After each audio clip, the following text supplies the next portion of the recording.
mbokk yi ñu ngi leen di nuyu di rafetlu teewlu yi ngeen def rajo Génération FM 93.4 ñoo ngi fii ci studio Génération FM nañ koy defee dimanche bu jot bu midi jotee waxtaanee li jëm ci wàllu politique mooy li nga xam ne nag moom la ñuy waxtaanee fii dimanche bu ne.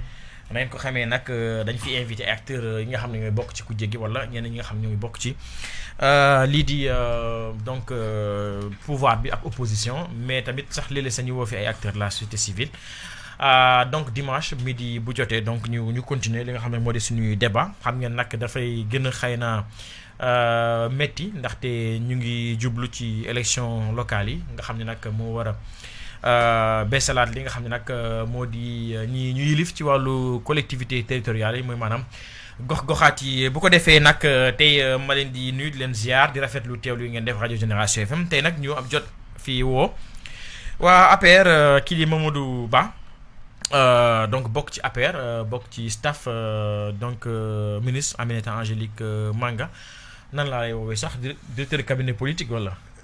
chef de cabinet politique bu Aminata Angélique Manga nañ ci ñëwaat ndax Angélique gi ñu ko gis gi ñu ko dégg. non nañ ci ñëwaat. non mu ngi fii sax si Ziguinchor. wax ni ak yow. waaw mu ngi liggéey bu baax a baax. nañ ci waxtaan keneen ki nag Aliou Sakho la bokk ci Pastef les patriotes du parti bu Ousmane Sonko Aliou nag bu ñu toogee ay weer woowaat ko fi ndaxte moom daanaka miin plateau bi sunu waay la comme on dit ci wàllu sollicitation saa ñu ko woowee nag. ku disponible Aliou ñu ngi lay nuyu di rafetlu sa teewaay encore fii ci Génération FM. ok maa ngi lay fay Lamine di nuyu sama grand Ba. di ko ziar lu bari mais dafa kontaan tey nag xaw ma nu mu fa demee noonu. affaire de saraxol ak pël la tey Mamadou Ba ñu ngi lay jox kàddu gi yow tamit nga nuyu auditeurs yi nga xam ne ñoo ngi lay déglu jamono ji. merci Lamine Ba di lay remercier encore une fois ci sa disponibilité. di les remercier sur mon choix personnel par rapport à cette émission bu nga xam ne tey waa Ziguinchor waa Casamance yëpp dañ koy déglu. di nekk émission bu rëy émission politique bu rëy. vraiment merci beaucoup di nuyu. Aliou sama jeune Sakho frère Aliou Sakho. un jeune que je connais mais vraiment qui est pertinent. et vraiment di def jéego bu rafet fii. ci wàllu politique maa ngi koy félicité ci liggéey boobu. di ko ne politique nag noonu la ci góorgóorlu. waaw merci beaucoup moom di leen may dara nag waa pouvoir bi Aliou Sakho donc ni ñu koy waxtaanee xëy na li nga xam ne jamono ji lëj na ñëpp Aliou mooy wàllu mbas mi keroog nag bi Ousmane Sonko di mujj def conférence de presse wañe na ni Sénégal mooy réew yi nga xam ne li ñu fi perte jamono ji ci ay malade bëri na bu baax a baax coow li ne kur ci wàllu li nga xam ne nag moo di condition de prise en charge maladie ba sax fan yii weesu docteur ñaa génn indi fi coow bu bare ne dañuy jël matériel bi di ko jaay loolu yëpp bokk ci li nga xam ne nag moo di gestion Covid bi. c'est vrai que am na document bi nga xam ne ñoo ngi koy yor jamono ji gis ne ñu ngi ciy woon ne Sénégal defe naa mooy 3e xaw ma 4e pays CEDEAO nga xam ne dañ ci gën a enregistré ay taux de décès ci wàllu Covid bi. démb ñu gis sax barki démb Côte d'Ivoire sunu dëkkandoo génnee benn note ne léegi. bépp passager bu jógee Sénégal da ngay def test Covid forcé. Sénégal ak Tunisie. daanaka ñu xaw ñu sax mu doon genre stigmatisation bi nga xam ne ñu koy def tey. mais mën nañu ko woowee noonu entre guillemets. yéen au niveau de Pastef ban appréciation d'ensemble ngeen def ba léegi ci gestion Covid bi est-ce que lii wanewul ne am na fi nga xam ne jël prise en charge bi laaj na fa. Lamine maa ngi lay nuyu di nuyu auditeurs yi ñuy déglu yëpp di nuyu patriotes yi ñuy déglu. di nuyu également mboolem seen ñi yeewoo Casamance di déglu rajo bi ak ñi nekk ci diaspora bi parce que je pense que ñu ngi koy diffuser également sur le net. di ziar ñëpp. voilà donc di nuyu également say techniciens di nuyu waa rajo bi yëpp depuis ci kilifa ba ci ku gën a suufe wax rek ne du lu bett kenn pour les observateurs avertis. comme ni nga ko waxee tu sais le Sénégal dañ doon targué wu di wax ne ñun ci gestion Covid bi bokkoon nañ ci waaw ñoo fi dàq ñoo fi gën a rafetle en fait on n'avait pas compris xam nga lu mel ni mbas soo gisee pratiquement spécialistes yëpp dañ koy wax virus bi day muté xëy na peut-être première vague bi ñëwoon fii xëy na peut-être ñun dañu résistant woon par rapport à ça ñun africains yi peut-être explication boobu la. mais gis nañu deuxième vague bi également passé na mais troisième vague bi mu ñëwee gis nañu ne pratiquement. dafa mettre à nu suñu système de santé. mu wone également ne ñun suñu autorités yi ils n'étaient pas préparés à ça su ma wax préparé à ça c'est-à-dire defuñu santé muy priorité te gis nga ci réew santé ak éducation suñu laajee rek daanaka réew moomu du dem. Malheureusement au Sénégal Covid bi mu ñëwee loolu la ñu woon c'est vrai que Covid dëkk yi nekk ci àdduna bi yëpp même ñu gën a baax les plateaux sanitaires mënuñoo dëkku maladie bii parce que maladie bi fu mu mënti dugg ba aux États-Unis su fa duggee da ngay gis ne personnel de santé bi ci boppam dañuy dem ba déborder. ce faisant ñun dëkk bu mel ni Sénégal nga xamante ne ñun suñu plateau relevé wul ñun daanaka ay dépenses de prestige la ñuy def xamuñu luy priorité ak luy priorité ñu am première vague am deuxième vague Macky Sall am information au mois de mars ne troisième vague bi c'est fort possible mu ñëw Sénégal te su ñëwee Sénégal day rey lu bari Macky Sall il avait l'information ci dernière conférence de presse Ousmane Sonko wax na ko directeur COUD mu ñëw mu feddali ko xam nga ñoom dañuy rëccale mu ni c'est vrai que on avait les informations au mois de mars comme quoi troisième vague dina ñëw mais malgré tout Macky Sall comme moom événement mars yi daf ko xaw a tiital il a vu que une bonne partie de la population en l'occurrence les jeunes sont avec le président Ousmane Sonko di ko ñaanal mu gudd fan lool te yàgg fi parce que bon gis naa ne temps yi vraiment gars yi lu nañu wax ko nee nañ dafa Covid ak lu nañu wax ko di ko ñaanal vraiment yàlla sàmm ko mu jox ko doole jox ko kattan également ba mission bi nga xamante ne ñun ak moom ñoo ko bokk yàlla noota ko moom mu jiite mission bi mu mattali ko ci jàmm président Sonko bi mu waxee loolu gis nga directeur COUD bi dafa jóge mu feddali loolu mu wax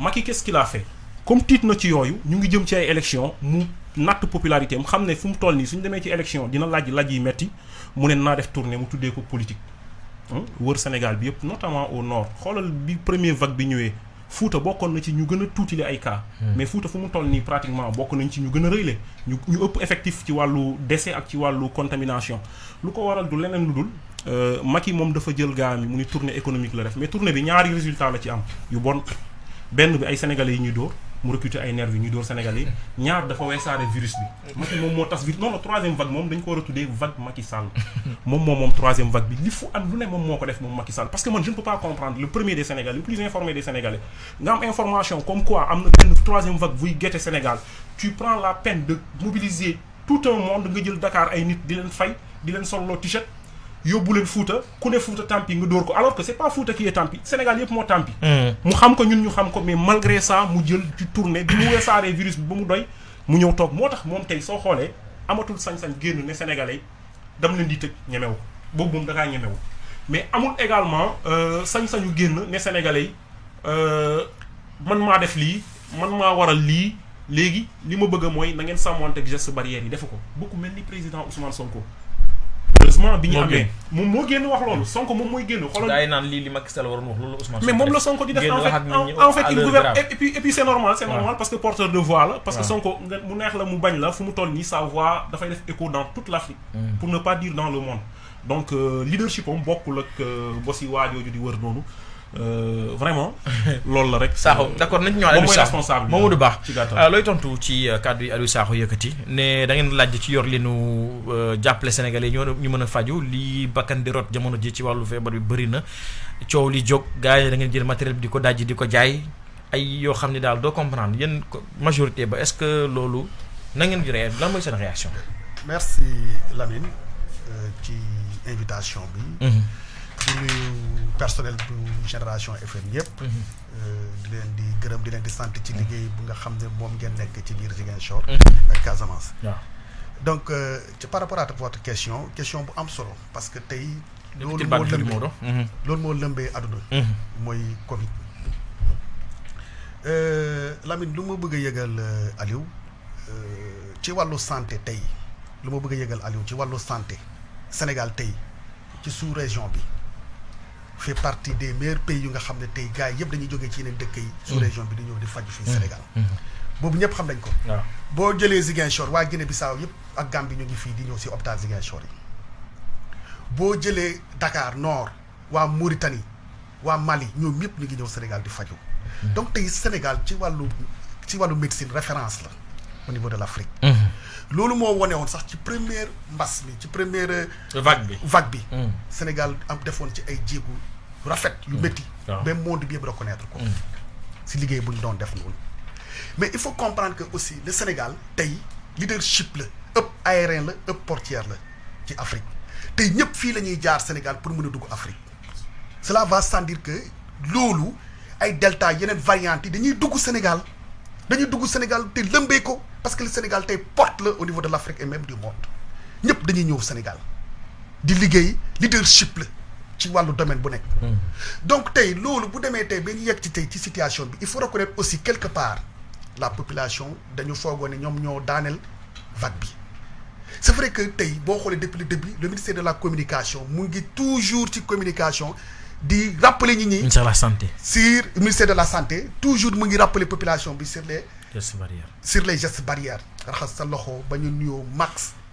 mais nous avons des problèmes pour loolu def ko sax sénégalais c'est que Sénégal boppam sax sénégalais sax ci boppam sax. est-ce que ça pose pas le problème de la crédibilité de la parole publique. non du problème crédibilité de la parole publique ñëpp xam nañu mbas bi lu muy def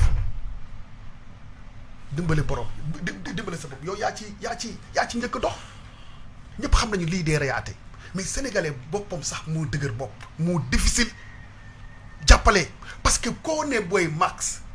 wala raxas sa loxo wala kii mu ne ma non man loolu du ma daaneel man lii xamuñu ko ñun ay africain lañu.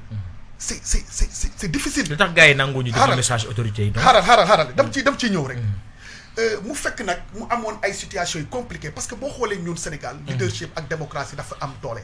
kenn duy forcer kenn dara. même par rapport au vaccin ñu ngi ne ñi dem vacciné wu mais kenn amul doole sañ-sañ téye la ñu leen demal vacciné wu par rapport yeneen pays parce que leadership Macky Sall mooy lan. Sénégal tey dafa nekk pays démocratique pays de référence ku nekk yaa xamal sa bopp ku nekk yaa xam sa bopp fu nga koy teg fu nga koy yóbbu fu nga koy jaarale.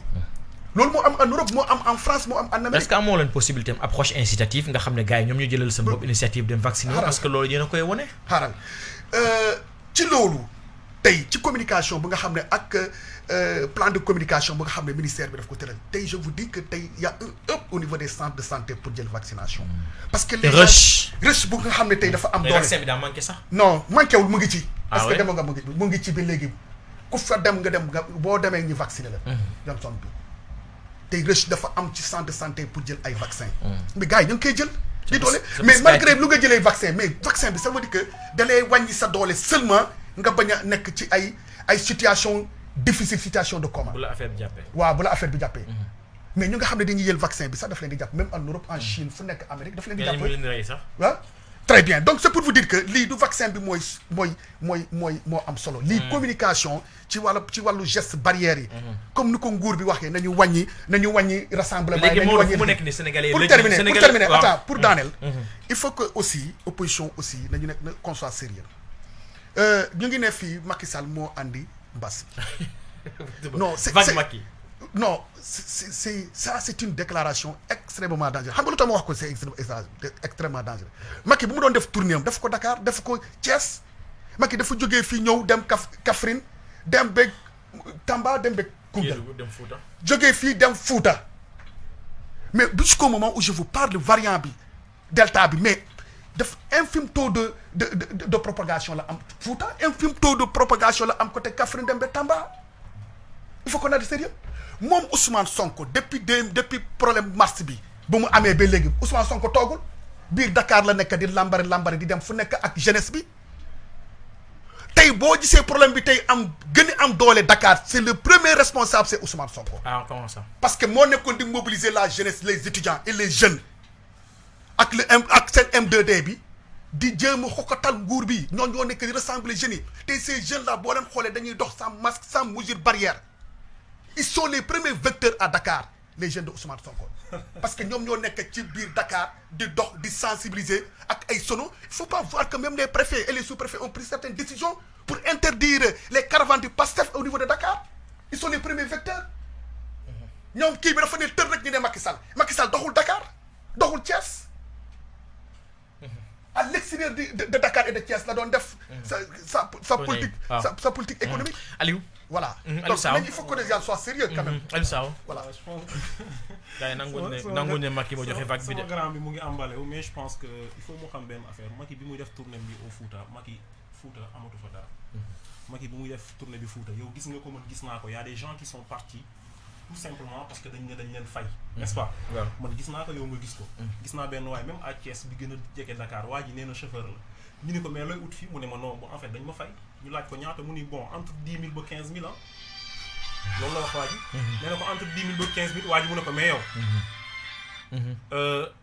da ngay jaay sa ngor ci loolu mu ne en fait jaayuma sama ngor man je sais très bien que Thiès tampi mais quand même dama ñëw liggéey quoi mu ni affaire da ngay yuuxu rek waa ji day ñëw rek nga yuuxu Macky su rombi après ñu fay la c'est-à-dire loolu la quoi Macky moo jëlee ay nit Dakar yóbbu leen Fouta yóbbu leen un peu partout à travers le Sénégal mu tas fa coronavirus revenons maintenant sur li mu wax ne Sénégal ci sous-région bi dañu xam nga man li may bañ la plupart loolu la ñuy wax quoi depuis bi ñu nekkee xale loolu la ñuy wax dañuy gëm loo ne Sénégal ci lépp ñun ñoo fa jiitu xam nga sooy ne Sénégal moom moo gën ci sous-région bi nga may sital ay Guinée-Bissau sawaay ñun au lendemain des indépendances dëkk yi ñu tolloon doole xam nga ñan la ay ñoom Corée du Sud la ak yooyu ay Corée du Nord ñoom ñu tolloon doole mais xoolal tey ñoom fu ñu toll xoolal tey ñoom fu ñu toll yow tu veux te comparer à la Guinée-Bissau xam nga loolu problème la Guinée ñoo fi te Gambie bu mu wax sax Gambie c'est rare ñu indi fi malade Guinée moom mën naa koo d'accord mais Gambie c'est rare ñu indi fi malade parce que Gambie dañuy liggéey soo deful nànk sa des na tuuti ñu raw ñu loolu moom il faut nga xam ko te autre chose suñuy wax plateau bi ne pas confondre plateau ak personnel nous on a un personnel qualifié loolu kenn werante wu ko médecin sénégalais ñun ñëpp xam nañ ne fac médecine bu Dakar marocain yi fii jóge nga xamante ni ñun tey suñu demoon ba tële fa lañ leen di yóbbu mais foofu la ñuy jàngee fac médecine Dakar la ñuy jàngee mais problème bi du loolu problème bi ñuy wax moom mooy ni ñuy gérer personnel bi gis nga première sortie Ousmane Sonko bi am na li mu leen waxoon mu ne leen ñu def benn genre réorganisation yi nga xamante ni moom mooy du ay urgence ci wàllu chirurgie ak yooyu ñu teg leen ñu jël malade Covid yi mais quelque temps après ministre bi le 2 août dafa génnee benn genre circulaire mais il a repris textuellement li Ousmane Sonko proposé comme solution numéro 4 nga xool ci li mu doon proposé première conférence de presse bi mais ministre bi daf ko jël textuellement c'est-à-dire opposition également loolu la il faut ñi comprendre léegi contribution la waaw contribution la opposition du ne nit ki day noppi c'est pas parce que dañu nekk ci mbas que Ousmane Sonko dafa war a noppi Ousmane Sonko il doit parler mais nag Ousmane Sonko lu muy indi ba tey lu muy teg comme argument yéen mënu leen ko teggi loolu lay wax tout le temps ñoom ci li ñu nekk ci dilatoire lañ nekk xam nga di yu ak yooyu mais ñun ci débat d'idées lañ leen wooyee ci débat d'idées lañ leen wooyee da ngeen ñu fekk ci loolu su ni Ousmane Sonko nag moom moo tas mbas mi mais loolu je suis désolé dama lay jox exemple man tey balaa may ñëw dama jóge ci benn caravane ci wàllu sensibilisation ci inscription ci liste électorale defe naa nañ ci dugg incha allah waaw ñu ngi jox voilà ci lañ jóge mais pratiquement ñëpp a yor seen masque actuellement gars yi ñu ngi château d'eau ñu ngi si yenn château d'eau bi yëpp di recenser nit ñi xooluñu ko bokk Pastef ak bokkul Pastef li ñu leen di wax rek mooy ñu dem bindu ci te pourtant ñu ngi respecter distanciation sociale bi ñu ngi yor lépp bu doon événement mars yi lay wax moom événement mars yi Macky moo ko indi Macky moom moo doon jéem a faagagal Sonko mu am fu mu jaar ak ñun ñu am fu ñu jaar ak moom su jaaraat ak ñun foofu ñu jaaraat ak moom foofu quel que soit nag loi bu muy teg Macky su defaatee li mu defoon ñu def lu ñu defaat loolu moom dafay leer nañ bon revenons maintenant sur les Sénégalais nee na Sénégalais yi dañu xaw a têtu Sénégalais justement loolu laa moom laa bëggoon question justement Aliou Sénégalais yi têtuñu j'allais se poser ta question apparemment la communication gouvernementale bi jàllul c'est Diouf Sarr qui est têtu il faut le dire le ministre Diouf Sarr moo gën a dëgër boppu Sénégalais yi je ne peux pas comprendre ce gars-là mu nekk fële Yoff di organiser ay meeting pour un responsable première vague bi romb deuxième vague bi romb nga am ay information comme quoi troisième vague day ñëw nga dem di organiser ay meeting tout simplement parce que yow da nga bëgg a Dakar mais ñu toll fii nga ne Sénégalais dañ dëgër bopp mais c'est grave li muy wax Sénégalais yi ils ont été polis sur toute la ligne tëj nañ leen fi ñu nangu ko ñu respecté wu loolu ay mesures ñu nangu ko ñu dóor leen fi ñu nangu ko mais suñ demee ba toll fii benn responsable rek la am Macky himself moom la topp si Diouf Sarr moo tax lu ñuy waxati kenn du ko dégg. justement te autre chose damay ñëw ci vaccin yi wax na ci vaccin yi mais le ministre Malick Sall la mais comment un ministre responsable nga génn ci rajo naan nit ñi man sa vacciné naa mais amaat naa Covid moo lay won ne gars yi seen communication dafa des ñii amuñu expérience ci dara xam nga ban expérience lañu am luubal xaalis sàcc mais gis nga li ma ki waxoon xam nga da ngay dégg mafia kàcc moom moo ko indi nee na nit ñi ñooy nekk ci réseaux sociaux yi di kàcc di bës ak yooyu loolu lay wax te moom moo fi ne woon la toute puissance du clic fera face la puissance du clic fera face au fric et aux flics nous la mafia kàcc on fera face à la toute puissance du kàcc et du sàcc ci lañ taxaw. te duñ ci deñ Aliou Sakho Mamadou Ba justement question boobu ma posé Aliou Sakho maa laa lay laaj dafa mel ni xam nga dans un état de droit boo xam ne peut-être ni nga ko waxee démocratie mooy dox li ñuy wax la pédagogie par l'exemple. c'est-à-dire que tey soxla bu ndoxatal Sénégalais pour par exemple ñu respecter gestes barrières yi wala ñu dem vacciner wu yow yaay wone exemple boobu pour ñu roy ci. mais par exemple boo gisee ne Sénégalais yi tey xëy na nanguñu yenn directives yi nga xam ne ministère de la santé da koy joxe. est-ce que laaj bi du ci ñoom ni ko Aliou Sakho waxee. merci Lamine lu nga wax ni ministère de la santé. jël micro. ministère de la santé mu ngi def jéego bu am solo ci wàllu lutte contre pandémie bi chaque jour communication bi la ñuy wax.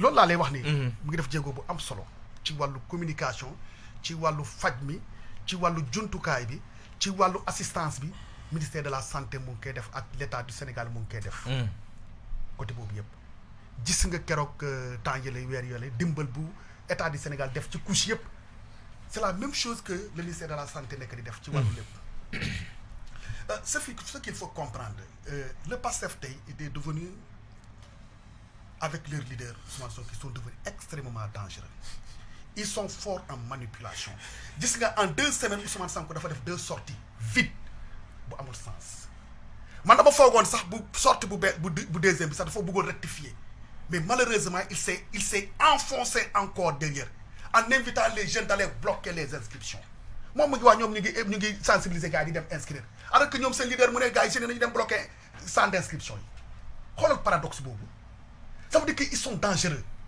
Lamine ku mel noonu boo ko naree jox réew c'est pour détruire ce pays dama lay wax benn affaire lu nga xamul xam nga man dama cité wu ma sax ay Guinée-Bissau dama lay ne les Guinéens les pays limitrophes Sénégal yëpp dañuy ñëw fii mais dama lay ne ay Congo ay Gabon ay Côte d'Ivoire ay fu nekk dañuy ñëw dama Dakar les centres les structures de santé yu Sénégal boo demee Fann nga dem principal c'est les étrangers nga fiy génne. Sénégalais yaa ngi dem faju Maroc lu bari. non mais c'est normal ñu ngi dem Europe sax di faju mais dama la bëgg aussi waxal yeneen pays aussi d'autres pays là ils viennent se soigner au Sénégal c'est extrêmement important ku wax nag système de santé sénégalais bi dafa laaj day wax lu ko neex plateau bi tey président def na ko yow gis nga président même bépp Matam Fouta Kaffrine Sédhiou fu nekk tey président dafa tabax hôpital ay hôpital yi moderne ni le président tabax kon loolu tey ci ban dëkk ci sous-région bi la am amul il faut que ces gens-là ñu bàyyi di manipuler population bi ak jeunesse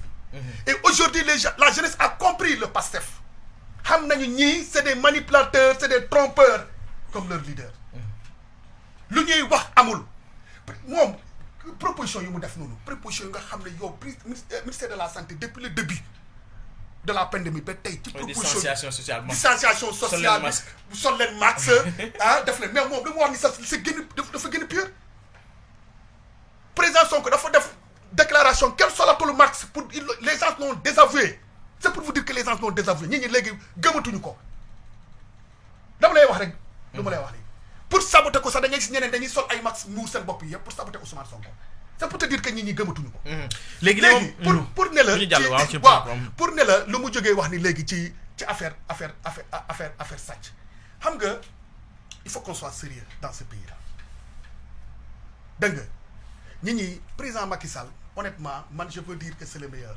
ci wàllu démocratie ñii lu leen neex lañ ak transparence dama lay wax ñii lu nekk la ñuy wax ci wàllu ci mbirum sàcc ci mbirum trafic mais mënuñu suñu la génnee ba benn preuve non mais président daf ci xool mu xam ne ñii c'est des jeunes sont immatures donc il faut les canaliser il faut les gérer ci situation boobu la ñu nekk ci coow loolu la ñuy des ci wàllu transparence parce que yaa ko tudd dañ ciy des mooy coow bi nga xam ne jamono ji Mamadou Ba lëmbee na li nga xam ne c'est parce que am médecin boo xam ne n'importe qui moo génn ne ministère de la santé dafay dajje matériel bi di ko jaay clinique privée boo dem fekk gars yi yor fa ay matériel est-ce que tey Sénégal waroon na toll jamono jooju nga xam ne tey ay coow transparence ci wàllu yor leen matériel sanitaire war nañ ko mën a weesu non Lamine Ba kooku yaa ko wax ministère de la Mamadou Niang lu mu wax waxul ministère de la santé dañuy jël matériel bi nekk ci structure de santé publique di koy dem jaay ci privé bi li mu wax dafa ne matériel bu ñu nga xam ne dañ koy fekk yeneen saa yi ci public bi dañ koy fekk yeneen saa yi ci privé bi loolu la wax ñëpp déglu nañu ko kon nag yow boo ma nee dafa ne ministère bi de santé dafa ne dañuy jël matériel man déglu naa ko bu baax xam nga Lamine Ba loolu de mooy substance bi non déglu ma non xaaral dama lay wax am na matériel boo xam ne dañ ko ay respirateur yoo xam ne dañ ko jagleeloon structure publique yi gars yi fekk ko ci privé bi gars yi di ko jaay mais est-ce que marché noir non attends respirateur yooyu est-ce que Sénégal rek est-ce que benn rek la ñu defar pour benn mais ba léegi pour non c'est que dama lay wax rek non est-ce que war nañ attends je termine dama la bëgg a xamal ni les structures de santé privées yi Sénégal sont les meilleures en Afrique moo tax gars yi yeneen dëkk yëpp di ñëw parce que les gens ñu ko yor ils mettent les moyens avec des partenaires et des ONG ñoo ciy bokk di ciy liggéey tey boo demee yeneen analyse sax boo demee ci public bi boo ko mulee def boo demee ci privé bi Sénégal yi defal la ko parce qu'ils mettent des moyens avec des partenaires et des étrangers nga xam ne ñoo ci dugal seen xaalis pour liggéeyee ko kon nag bu kooku di koy wax rek day wax lu ko neex man loolu laa gëm. d'accord Aliou Sakho est-ce que war nañu toll tey jamono joo xam ne dañuy dajji finalement ton gars il est venu pour représenter le parti au pouvoir ou bien le secteur privé wax ñu ko mu leer. waaw mais moom ñun ñu ngi wax ci plateau sanitaire bu Sénégal moom mu ñaan ñu structure privée yi loo amul fii soo demee fële dañ mais Aliou Sakho sama question mooy est-ce que war nañu mën a toll tey foo xam ne tey jamono ji nit ñaa ngi excusez-moi nit ñaa ngi dee comme des mouches dans les hôpitaux ak Covid bi ñu toll ci coowal matériel la ñu dajji di ko jaay. c'est normal parce que président bi ñu fi am en l'an 2000 dafa yoroon carnet muy dem boutique comme man ak yow muy jël bon yenn saay mu fay yenn saay mu dëgërle en l'an 2000 bi muy waaj a falu kañ la en l'an 2012 mu ne 6 milliards la am. mais du moom la ñu incriminé ministère de la santé la ñuy waxtaan ministère de la santé dañuy waxtaan dama lay wax. l'an 2000 mu ne 6 milliards la am même bu doon dafa doon teg 2 millions par mois du quoi. moo xam mais docteur Niang tuddul président de la République ministre de la santé. ministère de la santé dama la bëgg a wax ne impunité su commencé ci kaw. xam nga jën ci bopp bi lay commencé. di nëb état Sénégal nag loolu leen dal Macky Sall ci boppam transparent du fi la jël suñu xaalis mu jox ko goro national. yow fu ñu mujjee après ay rapports yu bidon lañu lay ñëw jox doo comprendre ñun ñi nekk ci pandémie sonn bay bëgg a dee yow ngay dem di photo ak ay ceeb tu vois combien c'est grave alors que yow yaa ñu fi diggoon autosuffisance en riz yow ceeb war nga ko jéggaane feneen ngay ñëw di ci photo non Macky ne respecte pas les gens xam nga moom su ne ñun dañu dangereux ak Sonko xam nga ñun ba tey askan bi mosuñu leen sàcc li ñuy def peut-être suñu gisee ne askan bi ñu ngi def naka su dul noonu ak ñoom ñu dénoncé ko mais 94 milliards yi ba tey mu ngi fi topp nañ leen ba léegi ñu ci juridiction yi gën a kawe Prodac bi ba tey gars yi mënuñoo ubbi dossier boobu ñu wax ci mais ñoom ñoo xam li ci nekk parce que suñ ko laalee ma ne la ñëppay suux ba ci bopp bi Macky Sall ci boppam xam nga ñoom li ñu comprendre ñun Pastef politique bi ñuy def ak ñuy bokkul gis nga man yow tu me connais très bien man fii aw ma fi kenn ki nga xamante ne dama lay langaam pour nga jox ma dépense wala nga jox ma leneen ak leneen waxuma ñoom loolu la ñuy def de ñun dafa am li ñu gëm Sonko gëm ko jeunesse bi gëm ko Afrique gëm ko ñu gëm ne 21e siècle waruñoo toll ba tey ci nekk ci ay dépendance tout simplement parce que dañu am ay njiit yi jubati li président Sonko di wax aux frères et sœurs africains l'heure de notre révolution a sonné on n'acceptera plus ces petits présidents comploteurs toujours au solde de quelqu'un et jamais au service de leur peuple le 21e siècle suñu bos la ça doit réveiller le phénix endormi en nous depuis très longtemps fa lañ toll comprendre ñu mission fin de citation comme tu dis parce que ñun suñu sëriñ la c'est ce qui est la différence ñun suñu leader suñu sëriñ la gis nga la ñuy cité Sankara dans 20 ans 15 ans xale yi noonu la ñuy cité Sonko ñun duñ ko xaar man tey laa koy commencé man Sonko amul discours bu muy def te dégluwuma ko amul discours bu muy def te jàngatuma ko moo tax su ma ne discours bi dafa vide ay ree la may def moom xamul Sonko mais Macky xam na Sonko yaa ngi rappelé wu bi pandémie yi jotoon bi pandémie commencé fii bi Sonko demee palais ñaata ci ay proposition lañ def moom rek moo ko ni li nga génnee ci wàllu vivre dafa ndaw Sénégalais yi seen coono ëpp na lii Macky jëlu ko woon en compte boobu rek la jël en compte keroog bi mu génnee quatre points yi mu teg 4e point bi nee naa la ministre daf ko jël textuellement xam nga kii su ma ne moom structure de santé amuñu problème départ bi affaire dafa mu commencé woon yéem quoi mais bi mu ne après privé bi mu comprendre ne moom secteur privé lay représenté fii je l'accepte mais ci wàllu public gis nga ànd gësam génn nañ temps yële mais li ñuy wax ci campagne vaccination bi dégg nga ko mais nee nañu campagne vaccination bi du dara lu dul show la loolu la ñu wax noonu campagne de show la ñu wax mais yow li nga xamante ne moom mooy ay priorité nga war ko lijjantil Sénégalais yi lijjanti woo ko nga ñëw di leen indil vaccin bi nga xamante ne c'est vrai que vaccin bi un peu partout ci monde bi ñu ngi vacciné wu mais soo nee vaccin bi kër ci mu ngi fii AstraZeneca nu mu tudd Johnson & Johnson ñu ngi vacciné mais am nañu vacciné wu AstraZeneca ba léegi gisuñu deuxième dose bi waxul ci loolu mais en France démb pratiquement ville yi yëpp dañu génn des gens qui se sont dit bëgguñu ñu vacciner ñu parce que c'est notre droit le plus absolu man maa moom sama yaram j'ai le droit de disposer de mon corps su ma bëggee ma vacciner si je veux je ne me vaccine pas vrai ou faux mais il y a des gens qui sont sortis pour ça waxuma nag bu kenn vacciner waxuma ko kenn waxu ko mais li ma la wax dama la bëgg a woon ne même dans les pays les plus développés am na médecins yi bañ na di vacciner il n'est pas contre le médecin mais il faut que les techniciens de santé apportent les réponses aux questions que les gens se posent sur le vaccin et il y a beaucoup de questions Mamadou Ba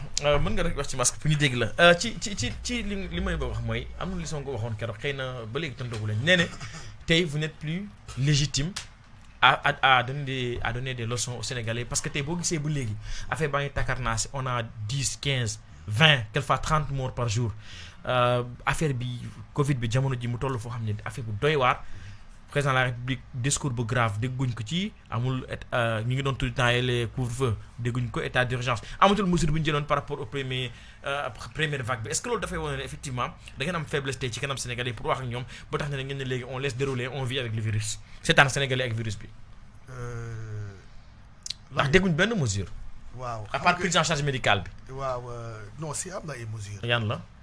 le ministère de la santé mu ngi gën taxaw ci wàllu geste barrière ak sol max ak distanciation ak ñu invité voyage yi ministère de la santé waxu fii gars yi bu ñu dem Tabaski nañu toog Dakar ak yeneen mu ngi koy def c'est que gars yi yaa leen ko bëggul dëgg xam nga tey kan moo ñu gën a sonal tey ci problème bas bi Sonko la dama lay wax tey lu tax ma wax xam nga tey ci non xaaral bàyyi ko sax bàyyi ma wax la xam nga tool ma lay wax Sonko moo gën a sonal waaw Sonko depuis troisième vague bi ñëw ba léegi mayul Sénégalais yi jàmm di wax ay contre vérité xam nga tey moom Sonko mu ngi wax tey nañu sol nañu def nii moom mu ngi wax fii Sénégalais yi sax bëgguñu dem vacciné wu bëgguñu def nii mu ngi c'est que ils sont contradictoires finalement sax ñoom doo xam qu'est-ce qu'ils veulent xoolal kii boo xoolee tey déclaration et ses propos Ousmane Sonko mu ngi ne nañu sol maxi nañu raxas geste barrière moom lan la nekk di wax xam nga loolu ba léegi waxuma la ko non xaaral dama lay wax rek moom lan la fi nekk di wax Sénégalais bëgguñu sax déglu leen bëgguñu sax bu def nii bëgguñu sax raxas seen loxo bëgguñu ils sont contradictoires yow yaa ni Sénégalais dañu dëgër bopp yaa ko fi wax ils sont contradictoires non de manière générale ñun dañu am problème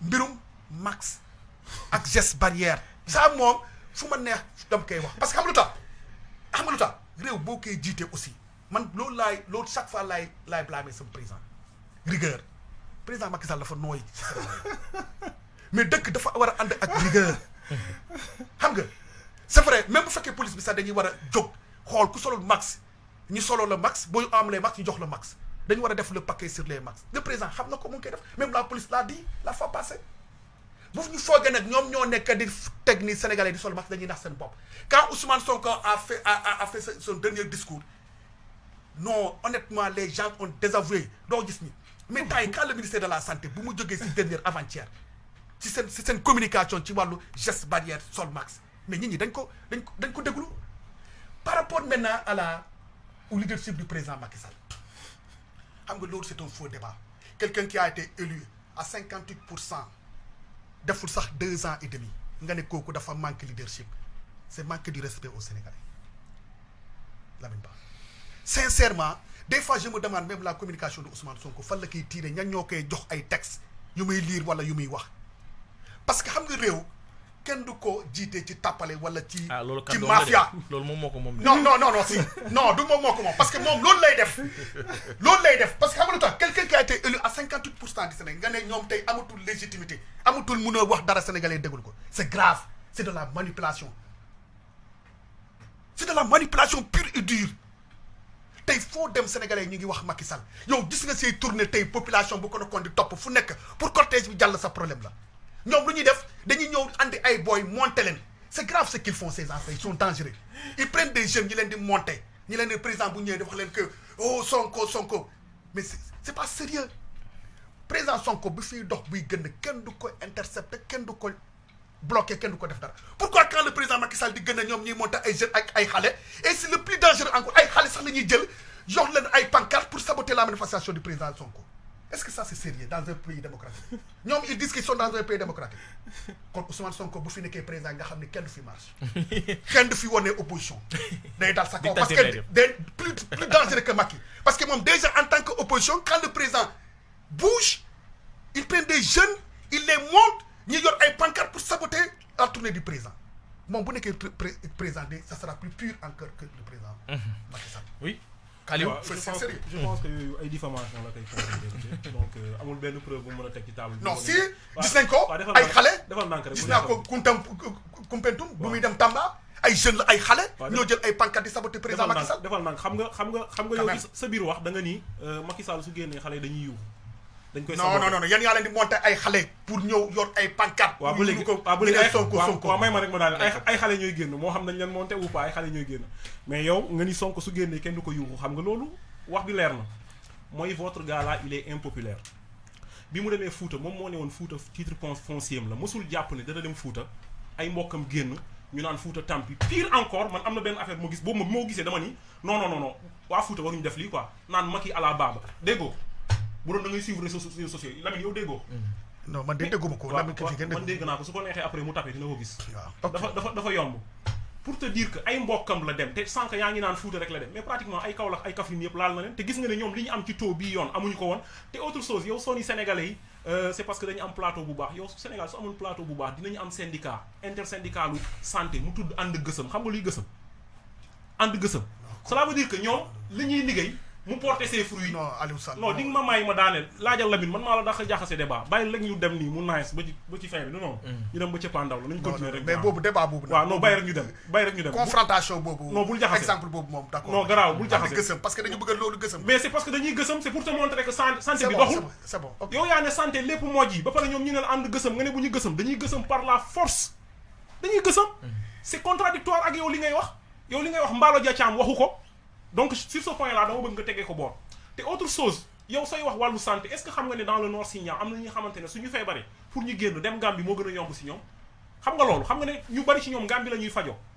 xam nga loolu est-ce que yow da nga jàpp ne fii parce que ñun dañu nekk fii rek waa Guinée rek ñoo fii génn ñëw nga ne waa Gambie dañuy ñëw te man rarement man j'ai servi sur l'axe de la Gambie musuma gis ambulance u Gambie romb foofu ñëw Ziguinchor indi malade man de gisuma ko li ma wax dafa leer waxuma awma dama ne gisuma ko gis naa ko dama la ne xam nga li ma wax dafa leer man tam de gis naa voilà comme des fois maa gis loolu laa la bëgg a wax autre chose yow sénégalais yi nag il faut nga respecter leen grand munoo ne sénégalais yi dañu dëgër bopp dañ leen di wax duñu def alors que ki dëgër bopp fii Macky la ak Diouf Sarr man maa ko wax Aliou Sarr Macky ak Diouf Sarr ñoo gën a dëgër bopp ci pandémie bi lu fi xew lu ne ñoom ñoo ko def ñun opposition radicale la ñuy def te dañ ko ñemee ragaluñu ko li ngay wax ci Sonko nga ne il est dangereux Sonko su dangereux rek jàppal ne man tam dama dangereux léegi non j'avance parce que nga ne nit ñi bu ñu bougé alors que goro président de la république moom Mansour Faye jël na ay bus mu loué leen yóbbu nit ñi Ndar nit ñi toog bu ñu dem moom ay mbokkam ñu dem tabaski ji nit ñi bu ñu tabaski tu penses que c'est sérieux ça non il faut que ngeen respecter gens nit ñi aussi il faut ngeen respecter nit ñi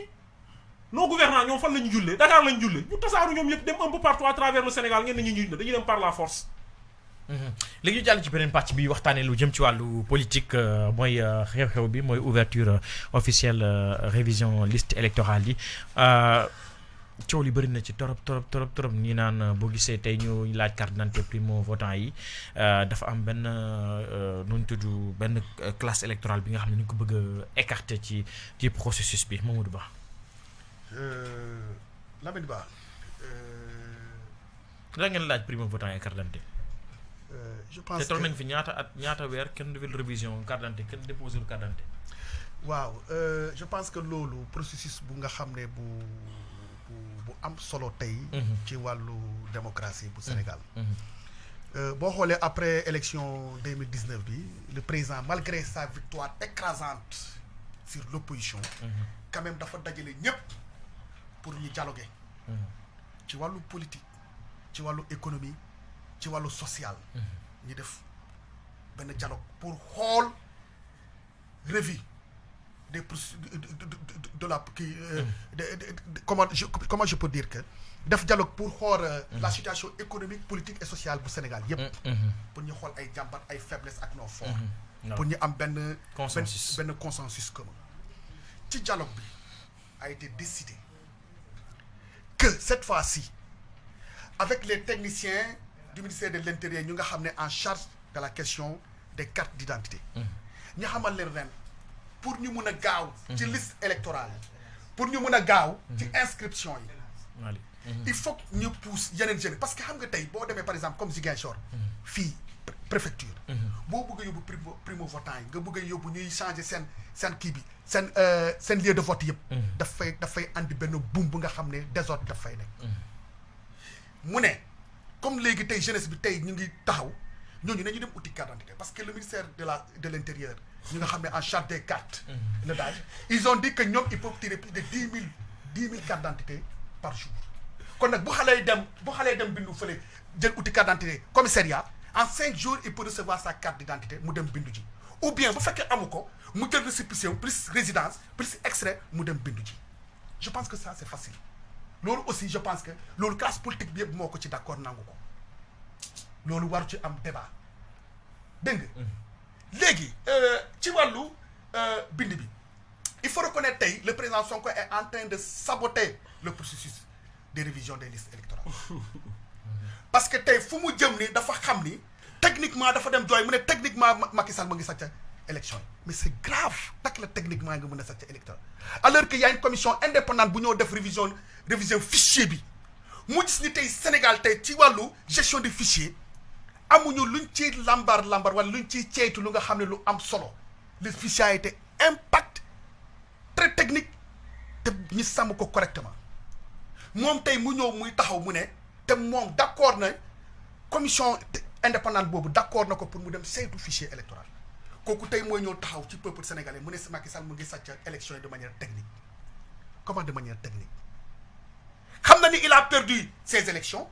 Il demande encore les jeunes de bloquer les inscriptions.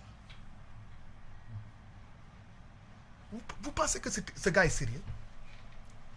Kooku moo bëgg a réew mi xale yi amuñu carte d'identité war a exprimer wu parce que sa carte électeur mooy sa voix d'expression nga war a exprimer wu nga war a def sa choix ku war a jiite ku war a nekk sa gox. kooku leader am ne ko boo leen demee bu ñu leen tardalee ngeen bloqué kii bi bind yi. Vous pensez que ça c'est sérieux? Et c'est ce gars-là qui doit prendre ce pays-là. Lamine, soyez sérieux quand même dans ce pays-là. ñun ñu ngi def suñu liggéey bu fekkee ñoom xam nañu amatuñu ñu ñu bind parce que ñoom ils n'ont plus de jeunes à inscrire. Raison pour laquelle il a dit que ces gens-là n'ont qu'à les saboter, n'ont qu'à les bloquer les inscriptions. Parce que kenn déglu de les gens les ont démasqués. Ñi ngi léegi dañ leen démasqué ah.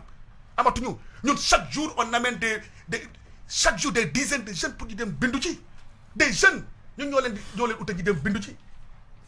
Il sait qu'aujourd'hui il ne peut plus inscrire un jeune, il a demandé qu'on bloque les inscriptions. Bu ñuy jeune bu bloquer inscription il va nous trouver là-bas duñ ko nangu ah lu xew mars duñ ko nanguwaat ah jeune bu fi ñëw mu ñëw day bloquer inscription dañu fa fekk moom moo ne dafa bëgg a réew mi mun na gagner Macky Sall na def fair play. Na dem uti ay nit mu inscrire leen ñi dem urne bu gagné ñi xam sénégalais moo gagné yow demaguñu urne sax ñu ngi bindu pour dem urne yoo nga ne ñu bloqué inscription yi pour lan. Aliou quand même. waaw d'abord waa ji moom li mu expliqué ak li mu dégg ay kilifaam di expliqué sur le plan technique ci li ñuy bañal xale yi pour ñenn ñi ñu bind je pense que c'est non seulement bokkul mais man tam comprendre ma sa li waa ji wax dëgg yàlla xam nga xam yow comprendre nga après nga résumé ma li ma ko mën a wax daal. mooy bu doon ñoom ñu ngi bind jeunes yi ñu ngi bind seen musiba bu doon yéen a ngi inscrire jeunes yi ngàcc ngaalaama yéen kontaan naa ci yéen trop waaye yéen a ngi bind seen musiba on va vous battre encore à Ziguinchor à plat de couture yéen ñëpp nag ci benn saam tous vos leaders là yu góor ñi ak yu jigéen ñi ci benn panier on va vous battre à plat de couture maintenant ma dellu ci wàllu inscription bi li ñuy ñaan d'abord mooy maire APR yi nañu bàyyi certificat de résidence yi ñuy jàpp nañ ko délivrer ñu jox booy ñu dem bindu kooku c'est la première des choses ñoom ñoo koy bloqué. fan xam nga man. ban localité waaw yow may ma partout au Sénégal ay bloqué wu. non partout au Sénégal gis nañ sa ay gouverneurs yi ko dénoncé. may ma danga may man ma pare. yow li ngay raconté yëpp du am firnde te pourtant dama lay déglu damay muñ déglu la. mais yow bi ngay wax ne amul firnde. waaw déglu ma rek. te autre chose. saa yoo fi waxee ne Sonko dafa dangereux dinaa la wax Macky est 1000 fois plus dangereux que Sonko parce que Sonko musul sàcc Sénégal musul def Sénégal lu bon. dara leeru la te man ragaluma Macky xam nga lool. mois de mars boobu waa déglu ma rek xaaral ma dellu si ci résidence bi ñu wax ci résidence jeunes yooyu ngeen di wax génnoon ñoom la Sonko wax te Sonko waxul kenn bu bloqué processus inscription bi li mu wax jeunes yi dafa yomb dafa leen ne yéen jeunes yi li ngeen def mois de mars maanaam ngeen jàmmarloo ak force de l'ordre yi juste pour bañ ñu faagaagal benn opposant juste pour bañ ñu faagaagal kenn ki nga xamante ne Afrique dafa porter espoir am ci moom li ngeen def moo gën a metti fuuf jóg jël sa carte d'identité parce que dañ fa bind ne peut pas voter ñu bëgg la xañ sa sañ-sañ sa àq nga dem ci au niveau des commissions nga binduwaat pour am sa carte d'identité Lamine Ba yow depuis kañ nga dégg ne soo nekkul doomu ministre de l'intérieur ngay déposer carte d'identité fii Ziguinchor 5 jours nga génn mës nga dégg loolu grand suñuy wax tam da ngay wax li nga xamante ne mën na nekk quoi ku fi jàpp ne da ngay dem déposer carte d'identité police bu génn après nga dem déposer waat préfecture ku bokk ci liste électorale yi mais c'est compliqué mais waa ji lan lay daw lan mooy problème am mais ce que les gens ont toujours fait mais nañu ko accepter ku am sa certificat de résidence ak sa extrait de naissance ñu bind la ci fichier bi ci liste électorale yi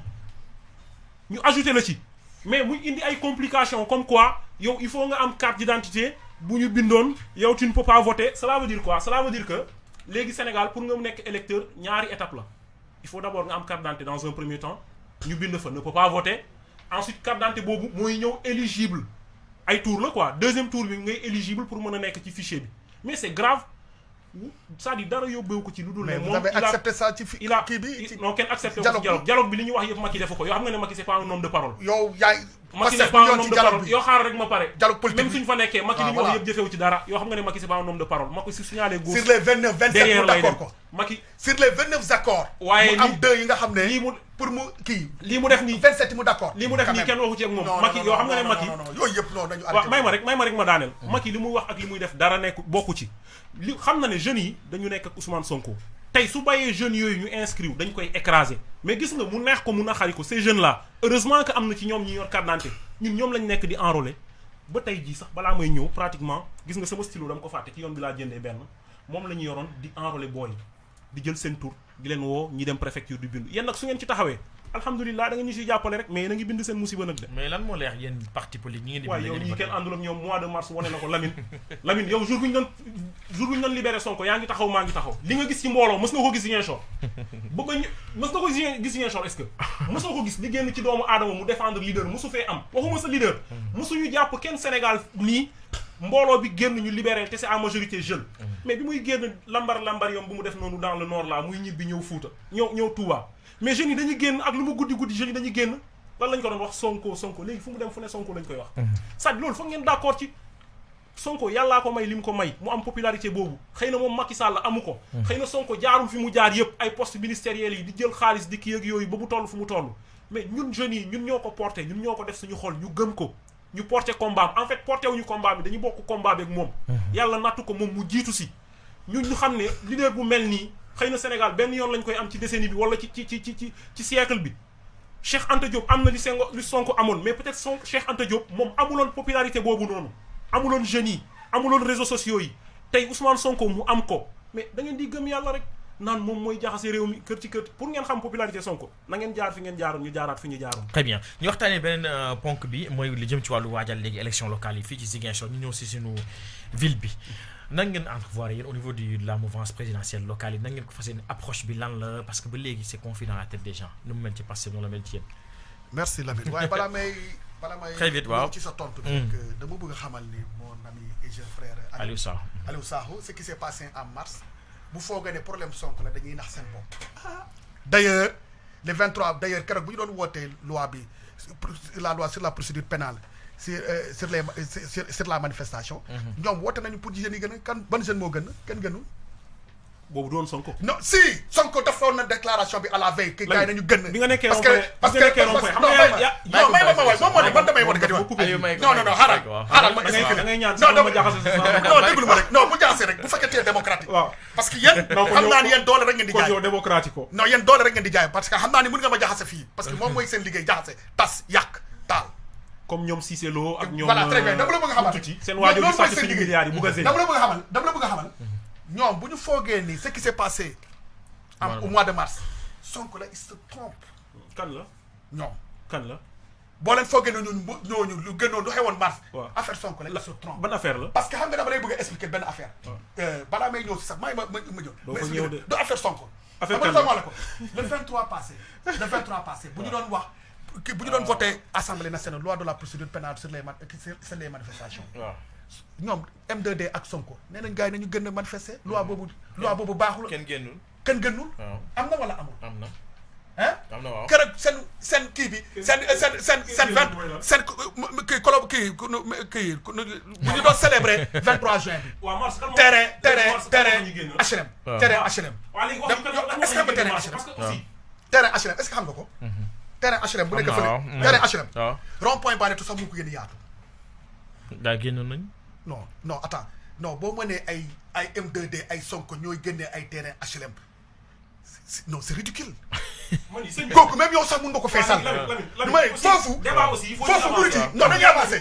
foofu murit yi dañ fay def cat des fees. léegi pour revenir à votre question c'est que da nga ko bëgg a xamal ni. li mu wax 3 mars yooyu léegi ñu jàll parce que suñu temps léegi mu jeex dañu war a may auditeurs yi ñu bëgg a dugg ñu dugg. très bien dañuy dugg waaw léegi lu mu la bëgg a wax affaire élection maire yi.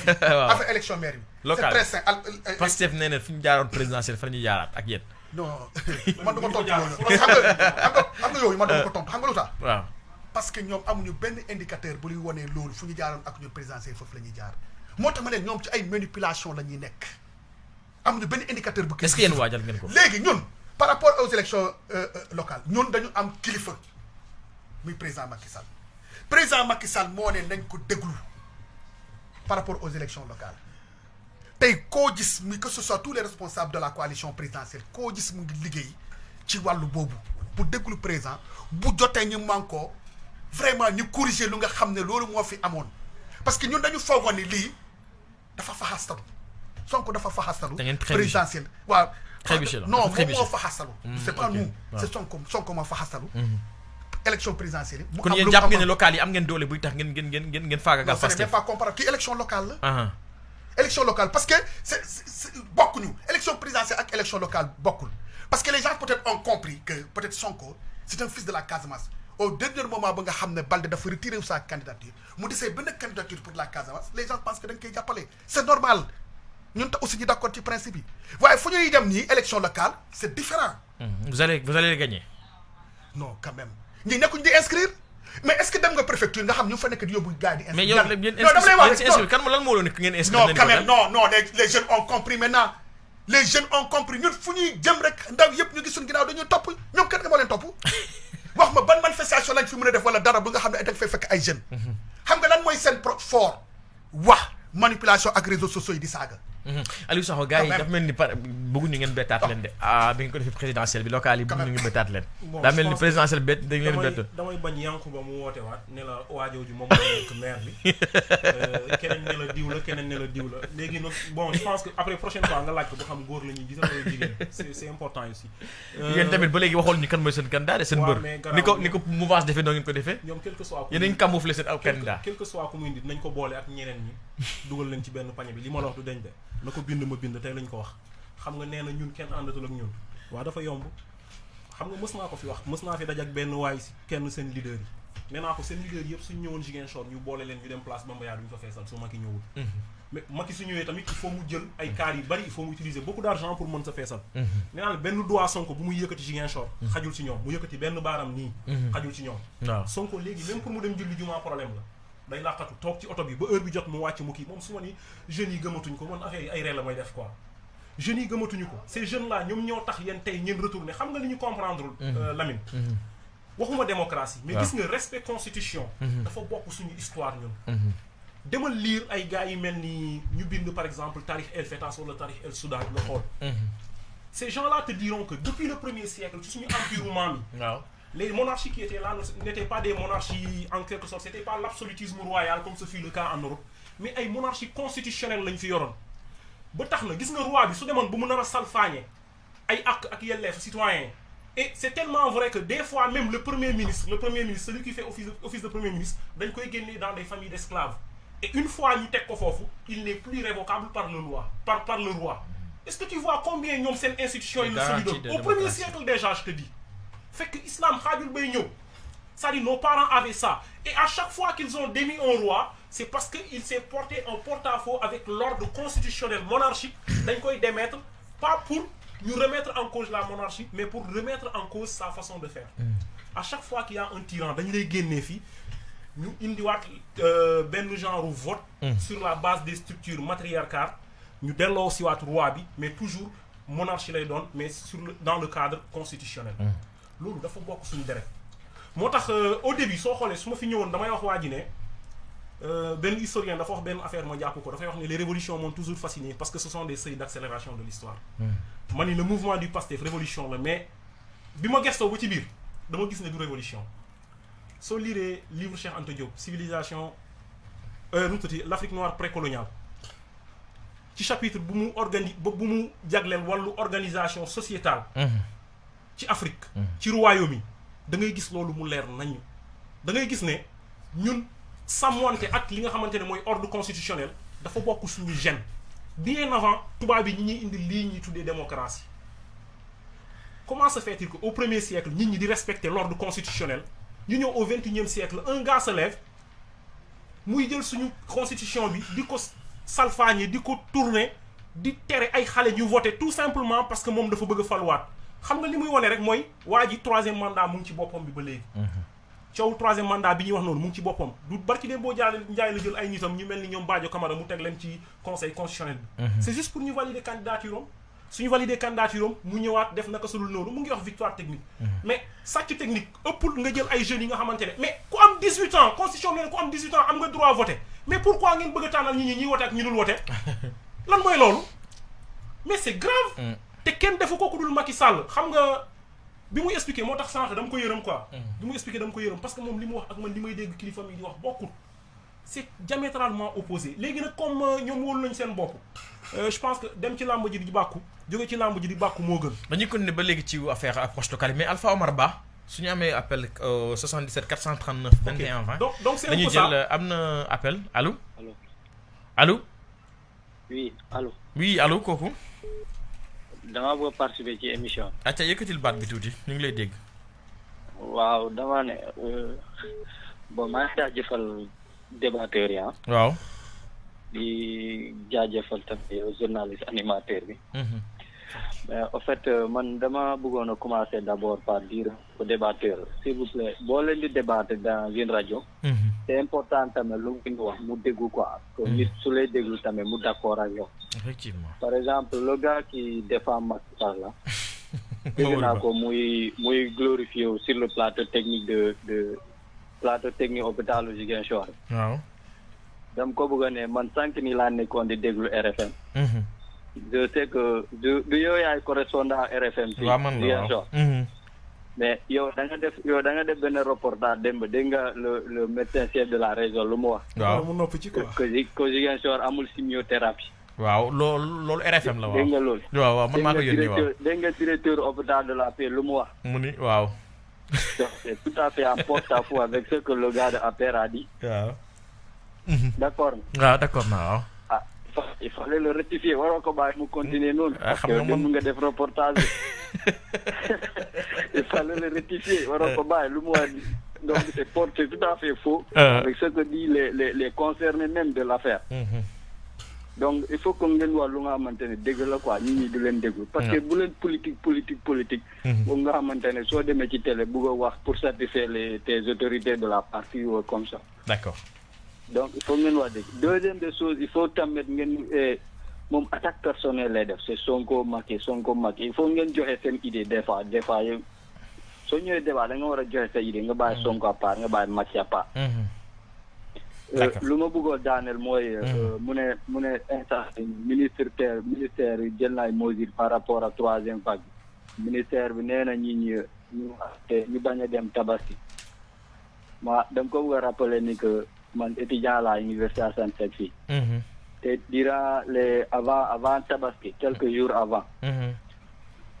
ñaar bis la maire Saint-Louis. Goro Macky Sall ñaar bis la étudiant Ndar yi mu yégal leen foofu gratuitement ba Ndar moom moo leen passe encore depuis Ndar ba Ziguinchor donc kooku man dama jaale su ma nee ñu ñay mesure te ñu ne ñi bañ a dem tabaski en plus ñoom ñooy luy encore bis yi pour ñi yéeg foofu dem tabaski moi doy na waar c'est c'est contradictoire vraiment. démarche vraiment. Contradictoire là d'accord. c'est plus que contradictoire. Merci. C'est dangereux et c'est grave. Merci beaucoup. donc s'il vous plaît suñuy débat nañ bàyyi attaque personnelle yi. D'accord. Sonko nañ bàyyi attaque personnelle yi Macky ku nekk joxe point de vue am ku nekk joxe. on l'a perdu d'accord on a compris votre point de vue allô. allo oui Lamine. oui. Yankuba Touré. Yankuba wàññil volume bi. ok amul problème yow Sakho daf la sentir quoi mu ne yaa ngi ñëwaat bu fi waxu Kourfia de ci débat bi la ñuy wax bu fi tudd Kourfia ci débat bi la ñuy wax. non dëgg naa débat bi man kay bi may ñëw damay wax li ñëpp di wax parce que dañuy wax ci situation Ziguinchor n'est-ce pas. waaw ci lañu wax. damay ne waa APR war ñu def erreur. waaw ci choix kuy nekk maire Ziguinchor parce que mën nañu gagner mën nañ gagner nga wax kon probable incertitude la dans la mesure bu ñu amee candidat potentiel. waaw. te fii xam nañ Ziguinchor. waaw le seul et unique professeur. waaw. capable de diriger cette mairie c'est le professeur Kourfia Touba Diawara. loolu leer na pour waa APR laay wax Ziguinchor bu ñu def le choix. waaw. boo demee côté technocrate. waaw. du moroom kenn ci diplôme. ku gérer institution lu mel ni université 8 ans xamal ni kooku am na expérience bu réew. mais moom anamu. mais yow am na dama li mën a xool danaa ko da nga koy invité plateau mais gis nga colloque bu muy préparé pour le mois de novembre. imaginez 150 pays du monde dont 20 pays d'Afrique. Yankuba. kooku ñu koy organiser du n'importe qui d'accord on t'a compris Yankuba. yow il faut nga ñëw plateau fii. waaye du ñëw Yankuba Aliou laa ñëwal plateau ma xam nga waxuma xar ci ak yooyu noonu xam nga maa moom ñu liggéeyante. non yow ñëwee ma la. merci beaucoup Yankuba. en tout cas maa ngi leen di remercier. waaw. seen débat c'est tellement riche. merci Yankuba Touré. Et on attend des propositions pour vraiment notre vie. Vraiment, vous êtes un auditeur sympa de cette émission. Ah, merci. Da nga lay jaajëfal Yankuba. Merci. Allez, merci Lamine. 77 439 21 20 allô. Ah, il est parti 77 439 21 20 jël seen contribution allô. allo salaamaaleykum. waaleykum salaam. Lamine Ba. Oui. maa ngi leen di nuyu bu baax a baax man la Basirou Koli. Ah hey Bas na nga def. ça va alhamdulilah. yaa ngi si jàmm. maa ngi nii maa ngi si jàmm maa ngi sant Bas yow yàlla léegi bu baax. kenn du la jot yow léegi boîte vocale rek nga nekk patron rek léegi yow nekk gomer sax kenn du la jot Basir yow. gis nga émission laa jógee nii mais dama yàkkamti woon pare pour mu mun a participer ci émission bi ndax ñun Pastef waruñu bàyyi dara.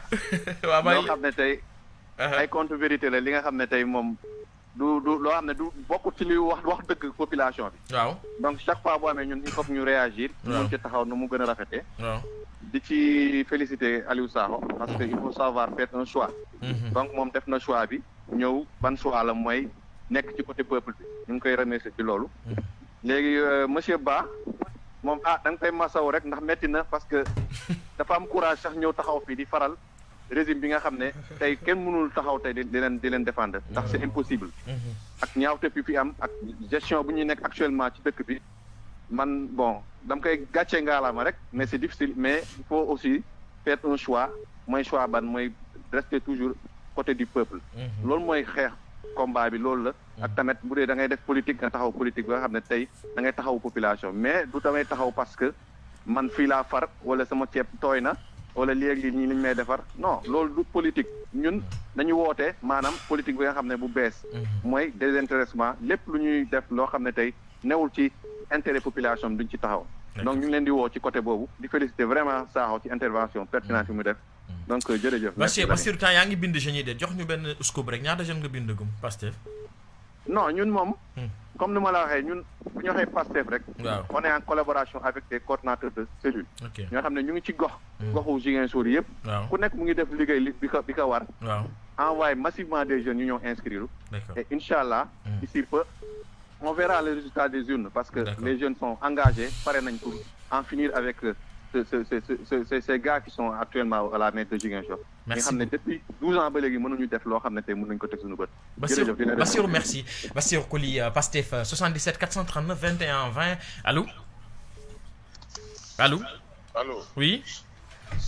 C'est Jules Brera. Ah Gilles bonjour. Ça va. Ça va bien comment vous allez. Mané. waaw. waxal le gars là le gars de l'APR là. le gars de l'APR. waaw. ne ko bu mbay di nax nit ñi nañ ñu wax dëgg. Ziguinchor ñun ñëpp ñoo ko moom. waaw mais nañuy wax dëgg ko ñun tous les jeunes qui sont là ils sont derrière Ousmane Sonko. loolu moom il faut pas nit ñi di ko nier quoi nit ñi xam nañu liggéey quoi leneen moo fi nekk mais di nax nit ñi population bi du dëgg c'est pas vrai ñu on est derrière Ousmane Sonko. Voilà, merci. Merci beaucoup Gilles Prérard 439 21 20 allô. Allô. Allô. Oui. Tonton ça va. Ça va. daf yaa ngi ci jàmm. sant yàlla kooku. Aïssatou la ba Escale. Aïssatou. waaw. Aïssatou da ngaa bëgg a joxe sa xalaat ci émission politique bi. waaw. acca ñu ngi lay déglu. tonton APR laa bëggoon waxal. kan. tonton APR. tonton APR mu ngi lay dégg. ne ko. waaw. ñu ne la Ziguinchor. waaw. mais buñ sax sonal seen bopp.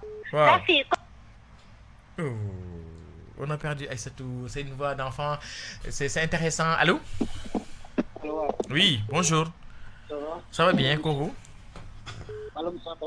Moussa, ça va? Ça va bien. Moussa, yëkkatil bal bi tuuti, Moussa Badji. Ok, ma ne Moussa Badji. Vas-y. Ok, maa ngi déglu seen émission bi. Waaw. Vraiment content naa si maa ngi rafetlu tous les invités qui sont en place. Merci Moussa. Ok, mais je voulais parler de gars de APR là. Ok, parce que nous sommes ñun yëpp Ziguinchor lañ dëkk. waaw. xam nañ lu xew Ziguinchor lu am xam nañ gis nañ ko lu amul tamit gis nañ ko. waaw. aussi moom tamit na jéem jël responsabilité. na wax lu xamante ne lu am mais bul toog loo xamante ne bul amoon lu Ziguinchor. est-ce que yaa ngi comprendre. waaw ñu ngi lay dégg waaw.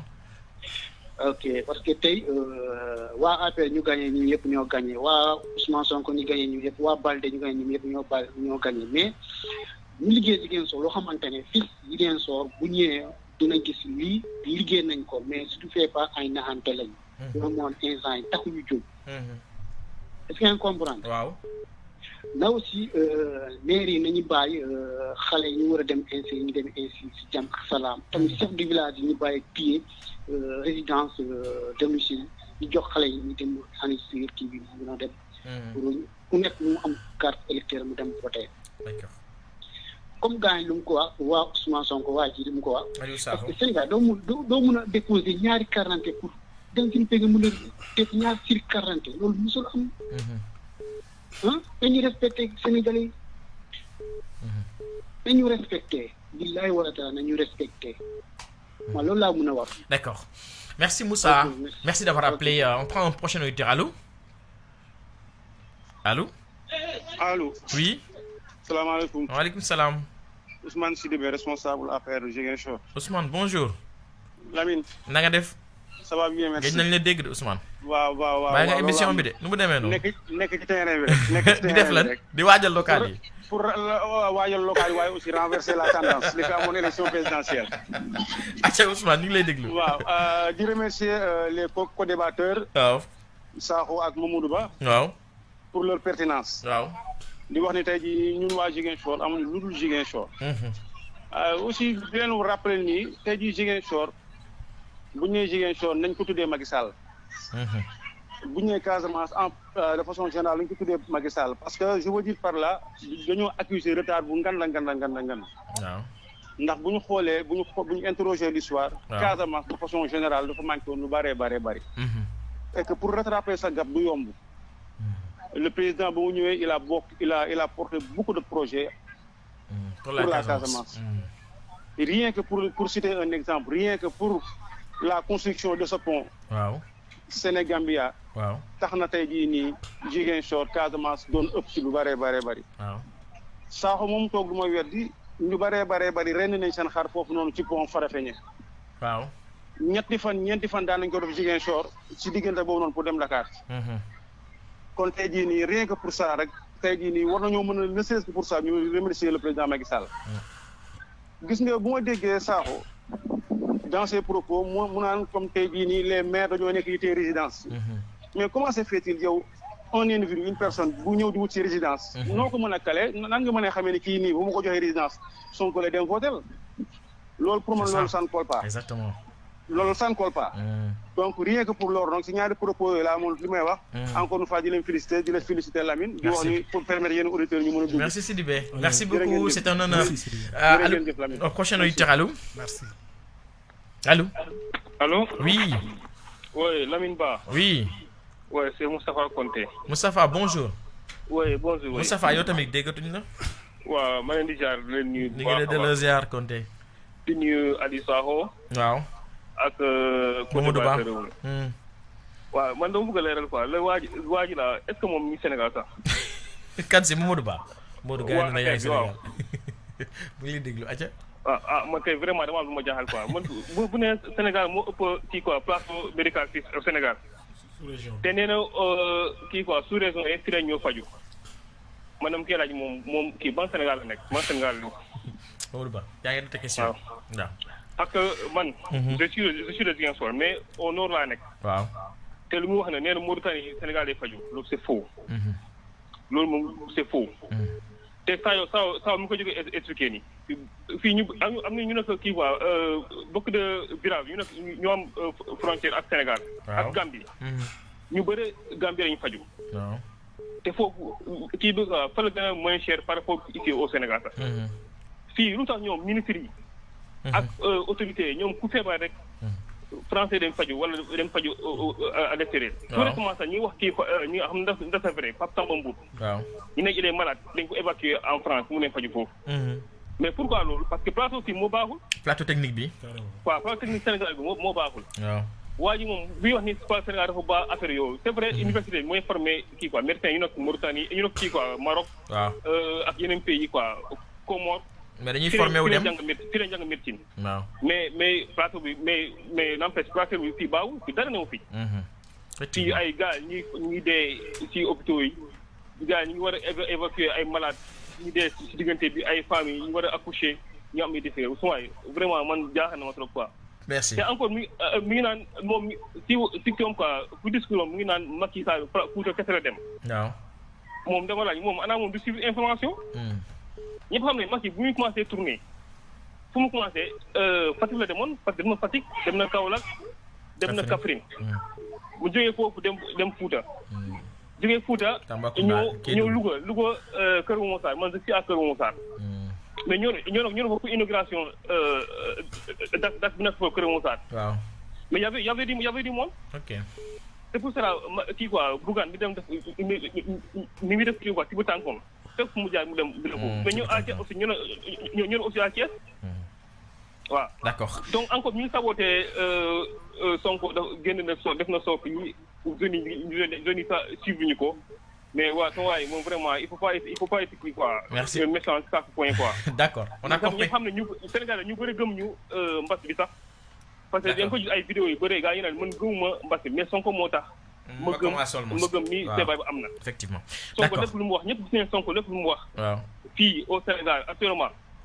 lépp kii ñoom sax dañu war a saluer sorti Sonko bi waaw parce que Sonko gis nañ Sonko au Sénégal lépp lu mu wax rek duni dañ koy def diñu xaar dara d'accord fi la wootee vac jeunes ñëpp dem voter am na ñoo vacances agricoles patriotiques d'accord mais grâce à Sonko ñu dem ci tool yi ci béy don de sang Sonko moo ko fi wootee Sénégal yi ñëpp ñu bàyyi seen jeunes yi bàyyi ak population ñu bàyyi seen njiite dem suivre dem topp appel kii bi kii Sonko bi dem vague bi waaw d'accord ba hôpitaux yi daal di inondé on a compris il faut ñu saluer ko tam ñu lay jaajëfal merci beaucoup on est merci nuyu ñu waa Kër Momar Sarr ci Louga merci beaucoup c'est gentil allô bonjour oui bonjour salaamaaleykum waaleykum salaam wa rahmatulah ngeen def sant yàlla Ibrahima Koulibaly Château d'Eau Ibrahima na nga def maa ngi fi ani waa Château d'Eau ñëpp ñi si jàmm jërëjëf maa ngi nuyu Aliou waaw di nuyu Ba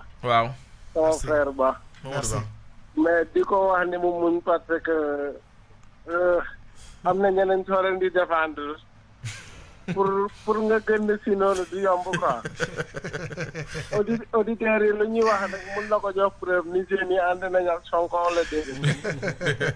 en tout cas parce que si dëgg tey moom sama grand la mais débat bu mu def tey c'est contradiction yu bëri ñëw fa waaw parce que su ne 3 mars de Sonko mais wuure yi Macky yi Sonko la donc loolu mënuñu ko comprendre te mënuñu si tontu Aliou en plus mu ne Sonko def mu wootee gars yi takk max takkuñu mais ministre bu ma wax mu takku c'est vrai gars yi baat mi ngi Sénégal de mi Ziguinchor parce que soo koy déglu da ngay jàpp ni nekkul Sénégal alors que mi ngi fii mun naa leen wax ni mi ngi fii.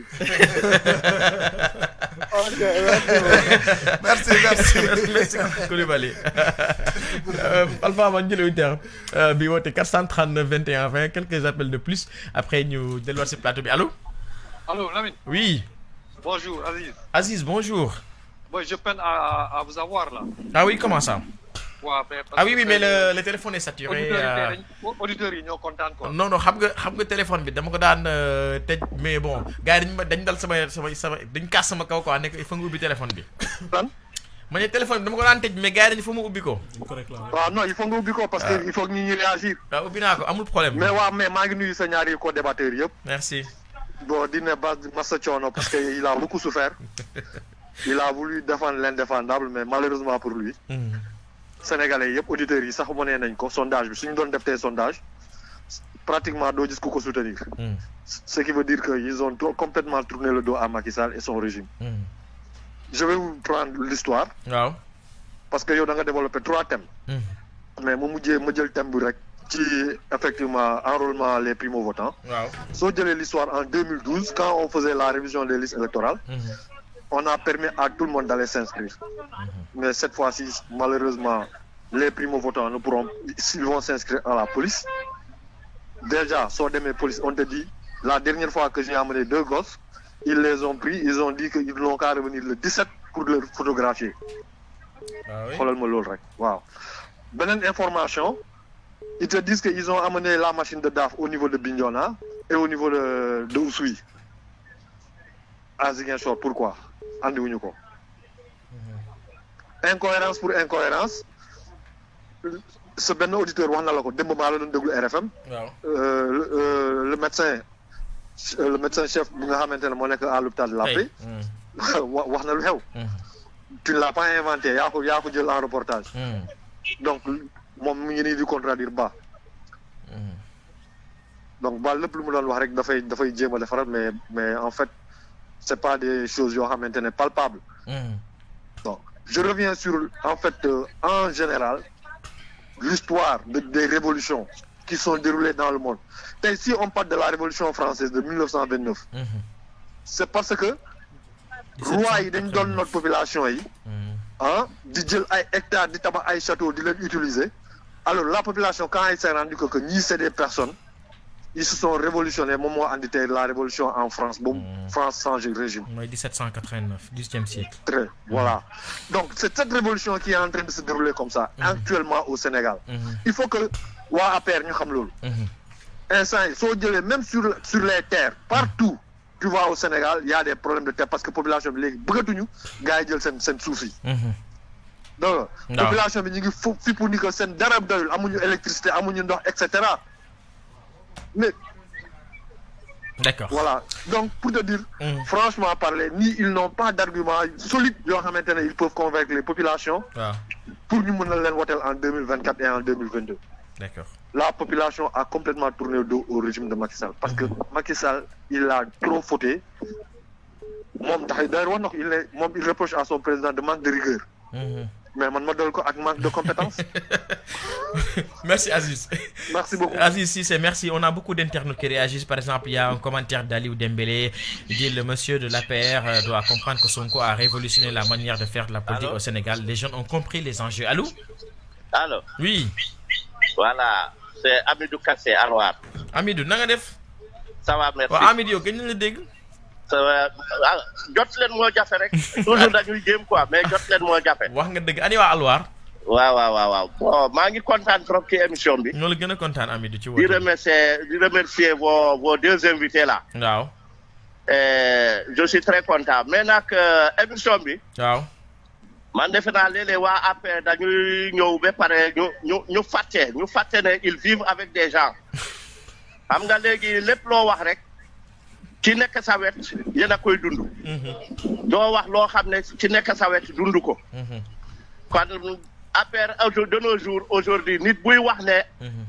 président Macky Sall liggéey na fii mbaa APR nekk nañ nii defe naa yow Sénégal xooloo ko bu baax. waaw mais kenn ku nekk comme affaire gox la nañu jël suñu gox rek.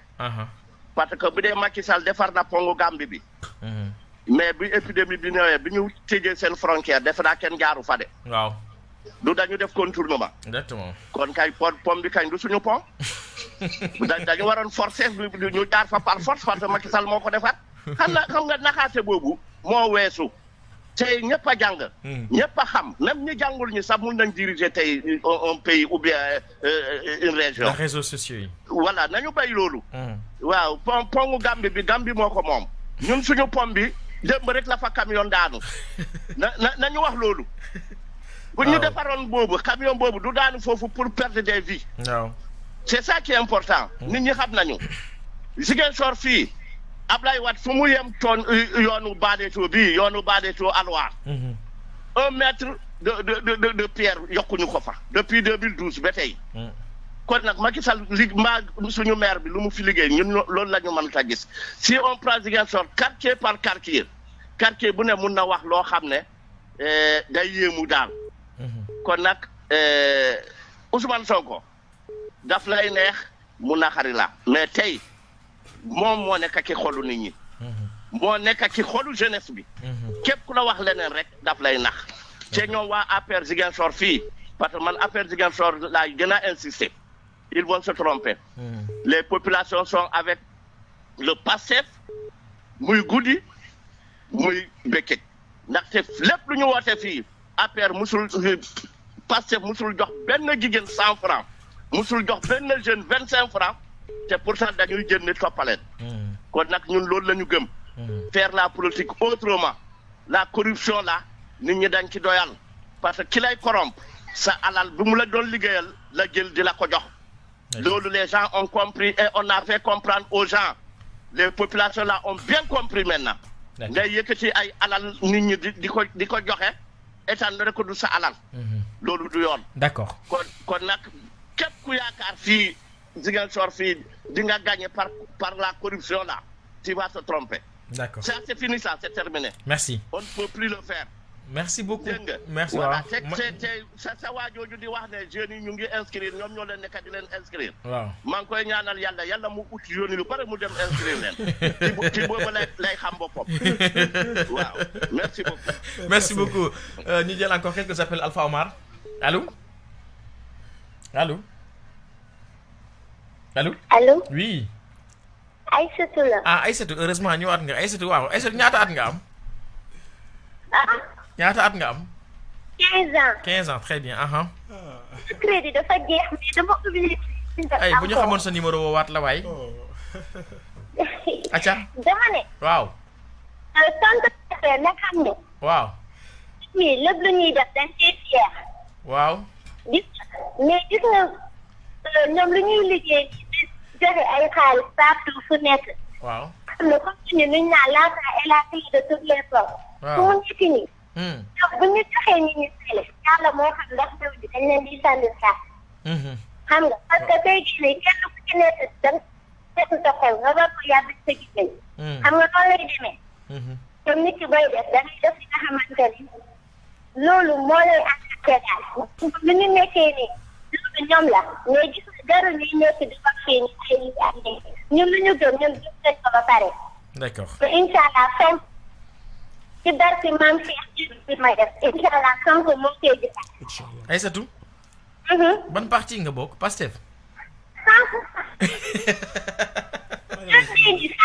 daa lay wax ni léegi damaa yàqante sa ba yor carte d'identité barke yàlla Sonko xale moom mooy moom dëkk yëpp Aïssatou c'est Aliou Sakho mani est-ce que xam nga ne 2024 da ngay am 18 ans Inch'Allah yàlla na nga am 18 ans mais soo mënoon am carte d'identité depuis léegi moo gën parce que waa ji ay kiyam dafa bari de dina am waaw dina ko am Inch'Allah Aïssatou liaison bi dafa dégradé merci beaucoup Aïssatou kontaan nañ ci sa woote bi di ko ñaanal tamit yàlla na ko yàlla jàppale moo xam ne nekk sa xolam yàlla na ko yàlla lay te mu yomb ci moom ndax bu baax la def merci beaucoup merci Aïssatou c'est un plaisir de recevoir un appel donc d'Aïssatou elle a 15 ans mais elle s'intéresse à la chose politique ouais c'est ça l'éveil des consciences li gars yi di wax l'éveil de la jeunesse allô Alpha Omar si on a un appel on prend un dernier appel parce qu'il nous reste juste 2 minutes pour le forum 77 439 21 20 bu ñu amee auditeur jël Alpha Omar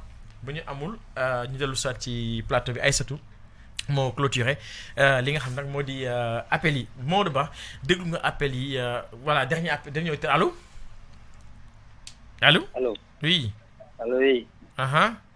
bon man dama ñëwaat man Babacar Tunkara laa tudd Babacar man maa daan wax sa reportage bi waaw Babacar bon en fait dama bëggoon a ne masa kii nii waa APR bi quoi te moom gars dañ ko laminé trop mais c'est intéressant en fait sooy balancer information balancer lu nga xamante ne c'est wóor na la c'est palpable parce qu'avec les réseaux sociaux là il faut savoir que yow yaa ngi rajo mais y a des millions de personnes beaucoup plus informées que toi 1000 fois plus informées que toi ñu ngi lay déglu donc sooy wax lu nga xamante ne voilà sooy balancer information na doon lu wóor quoi en fait il faut pas entrer dans des choses politiciennes ba bëgg a wax ci rajo ñii rek ngay balancer information noonu après mooy loolu di Babacar li gars yi di wax rek l'information est devenue démocratique avec les réseaux sociaux foo ñu woowee Babacar Kande Alassane ok d'accord am na benn auditeur bi dañ jox ko chance oui Alpha Omar allô waaw waaye ma ne waaye lu kii de waaye ni muy demee dafa mel ne waa kii quoi ils sont impopulaires ici au Sénégal kii quoi ak Ziguinchor kan la waa affaire ni quoi kan moo woote nii mais ni kenn woote kenn il est seul quoi kenn soutenir ko. ah loolu aléa téléphone bi rek xëy na am na ñoo xam ne ñu ngi appel ñu ngi bëgg a woote mais mënuñu dugg mënuñu basé aussi téléphone bi xëy na bon le téléphone c'est pas un baromètre hein peut-être am na ñoo xam ne ils sont dans la paire bëgg nañ dugg mais mënuñ dugg on sait jamais donc le seul critère qui va nous départager ça va être les urnes en 2022 Alpha Mar oui ah mais il faut ñu tëj nag allo allo allo allo oui. oui wàññil rajo bi tuuti ñu déggante. oui. ça va. ça va bien. ça va kan la. la Mamadou. Mamadou. bon. débat bi neex na trop. merci. xam nga ni ngeen di waxtaan dafa am solo surtout ñaar yu jaakaar yow noonu. waaw ay guerrier lañ. dañuy waxtaan dafa am solo. waaw. mais ak chaque fois débat bi bu auditeurs yi dugg si rek. waaw. daa mel ni dañuy yàq parce que faral bi dafay ëpp. waaw. waaw day ëpp quoi lu am importance bu bëri ba souvent dañ koy wax mais ku ñëw rek da day woon boppam ni ko man jiw laa faral xam nga yooyu noonu. xam nga dañuy jaxase débat dañuy yàq débat bi. dëgg la mais ñaar yi ku mel ni monsieur Ba lu mu doon expliquer dafa am solo te ku mel ni Sakho aussi lu muy wax dafa am. waaw loolu mooy objectif bi d'ailleurs mooy gars yi def débat après Ziguinchor waaye ñooy xool ku leen neex ñu tànn ko. ku leen convaincre rek c'est ça. waaw mais bon. auditeur bu duggee daal nga xam nu muy expliquer quoi parce que ñun basé wuñu leen parce que xam nga. li ñuy wax noonu am ba day faral trop quoi day won ni ko man fii laa faral quoi en tout cas damay wax li ma neex. yooyu yooyu du débat. d'accord. xam nga dañuy lu am importance nañ ko wax quoi nañ ko wax. parce que dañuy déglu ñu yaa ngi toog di déglu. débat quoi exactement waaw ñaa ngi déglu. voilà xam nga. d'accord dégluwuñu leen ñoom auditeurs yi dégluwuñu leen. D'accord.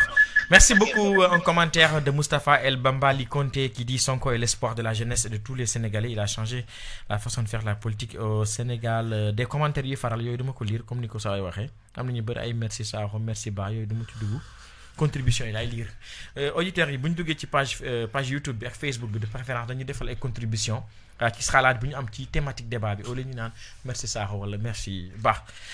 Voilà donc dernière ligne droite pour le débat yow lay njëkk a jox parole bi parce que yow la gars yi gën a interpellé Mamadou Ba APR waa parce que dañuy sot téléphone sax dañuy sot mais c'est ça le débat démocratique. Oui donc bon enseignement nga def un peu par rapport aux interpellations des auditeurs ci suñu débat bi am na question yi nga xam ne relancé lañ la ci surtout naan peut-être li gën a bëri ci li ngeen di doxalee mooy da ngeen nax gars yi li ngeen di wax amul surtout par rapport à ça loolu moo gën a bëri ci interpellation yi. Merci di remercier d'abord les auditeurs yi nga xam ne dañu dugg ci yëpp je pense que tey wane na ni Sénégal tey démocratie bi dafa egg ci niveau bu nga xam ne sax booy man des fois sax damay ragal. boo sañoon du fa yegg. non question du fa yegg. loolu président Macky Sall moo ko liggéey. démocratie bi tey fu mu yegg ci niveau bu mu yegg tey pour nga xam ne tey loolu dañ koy. jégle président Macky Sall cosaan la ci Sénégal nag. non mais non dafa ndànk. xam nga liberté d'expression. liberté d'expression bi. waaw ak lu la neex nga wax lu la neex nga caricaturer ci réseaux sociaux yi lu la neex nga def ci réseaux sociaux yi dara du la ci fekk. loolu dañ koy remercier président Macky Sall. moom sax dafa dem ba ci biir sax mu xam ne déjà mu ngi jéggi deewoo. mu bëgg a créer benn commission bu nga xam ne buy réguler réseaux sociaux yi. loolu. Vraiment, on le doit au président Macky Sall. De remercier aussi les auditeurs. Ñoom ils sont libres, hein, les auditeurs. Xam nga tey man damay ne tey cette jeunesse. Il faut comprendre parce que cet enfant-là, par exemple, xale bu Aïssatou bu am noonu 15 ans. Il faut comprendre idéologie bu muy développer noonu école la ko jegee ces enseignants. École ah oui. Si non tu incrimines l'école hein. Non attends monsieur Ba, on fait la politique à l'école quand même. Non merci man j'ai des enfants qui sont au collège au lycée. Dama lay wax rek. On va pas accuser l'école. Non attends non dama lay wax rek quelque part des enseignants sont fautifs. Bu ñu def politique non dama lay wax non. Non monsieur Ba non je vais pas te laisser non je vais pas te laisser. Non l'exemple est là patent. Non monsieur Ba je vais pas. Non xaaral. Kii tey mu ngi joxe la révolution française de 1900 xaw ma. 1789. Il y a un autre. yaa joxe exemple boobu de. Non attends non moom moo joxe exemple boobu. Ah oui.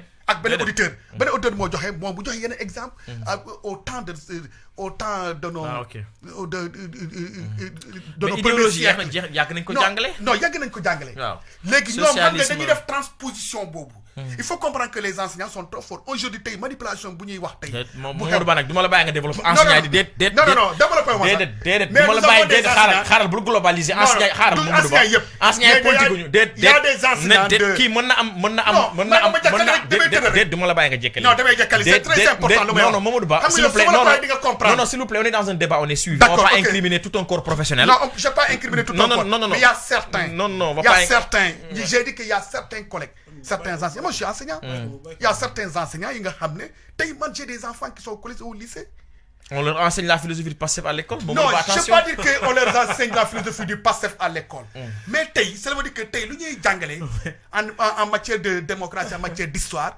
xale dañuy def transposition directement yóbbu ko ci Sonko moom mooy donc enseignants dañuy génn programme officiel yi di jàngale loo xam ne non c'est que dañuy def corrélation avec la démarche de Sonko c'est vrai que la révolution de 1785 bu ñuy wax noonu ak yeneen Cheikh Anta Diop Thomas Sankara ils font immédiatement une corrélation avec la démarche de Sonko immédiatement les enfants pensent que tey kooku loolu la nekk di véhiculer c'est un sankariste c'est un mandelaïste c'est un je sais pas quoi. vous pouvez créer votre profil vous aussi yéen tam mën ngeen créer le profil. dama lay wax rek. loolu. ñu ngi jàngale tamit le rôle du président de la République à l'école. je suis d'accord c'est définir la politique de la nation. mais tey nous tous nous reconnaissons que aujourd'hui les enseignants certains enseignants sont en train de transposer cette image-là cette façon de faire de la politique ñi koy dugal ci bopp xale que loolu Sonko moo ko nekk di doxal. Ba ça c'est toi qui le dis. Non si c'est vérifiable moi j'ai des enfants au collège et au lycée et je sais de quoi je vous dis.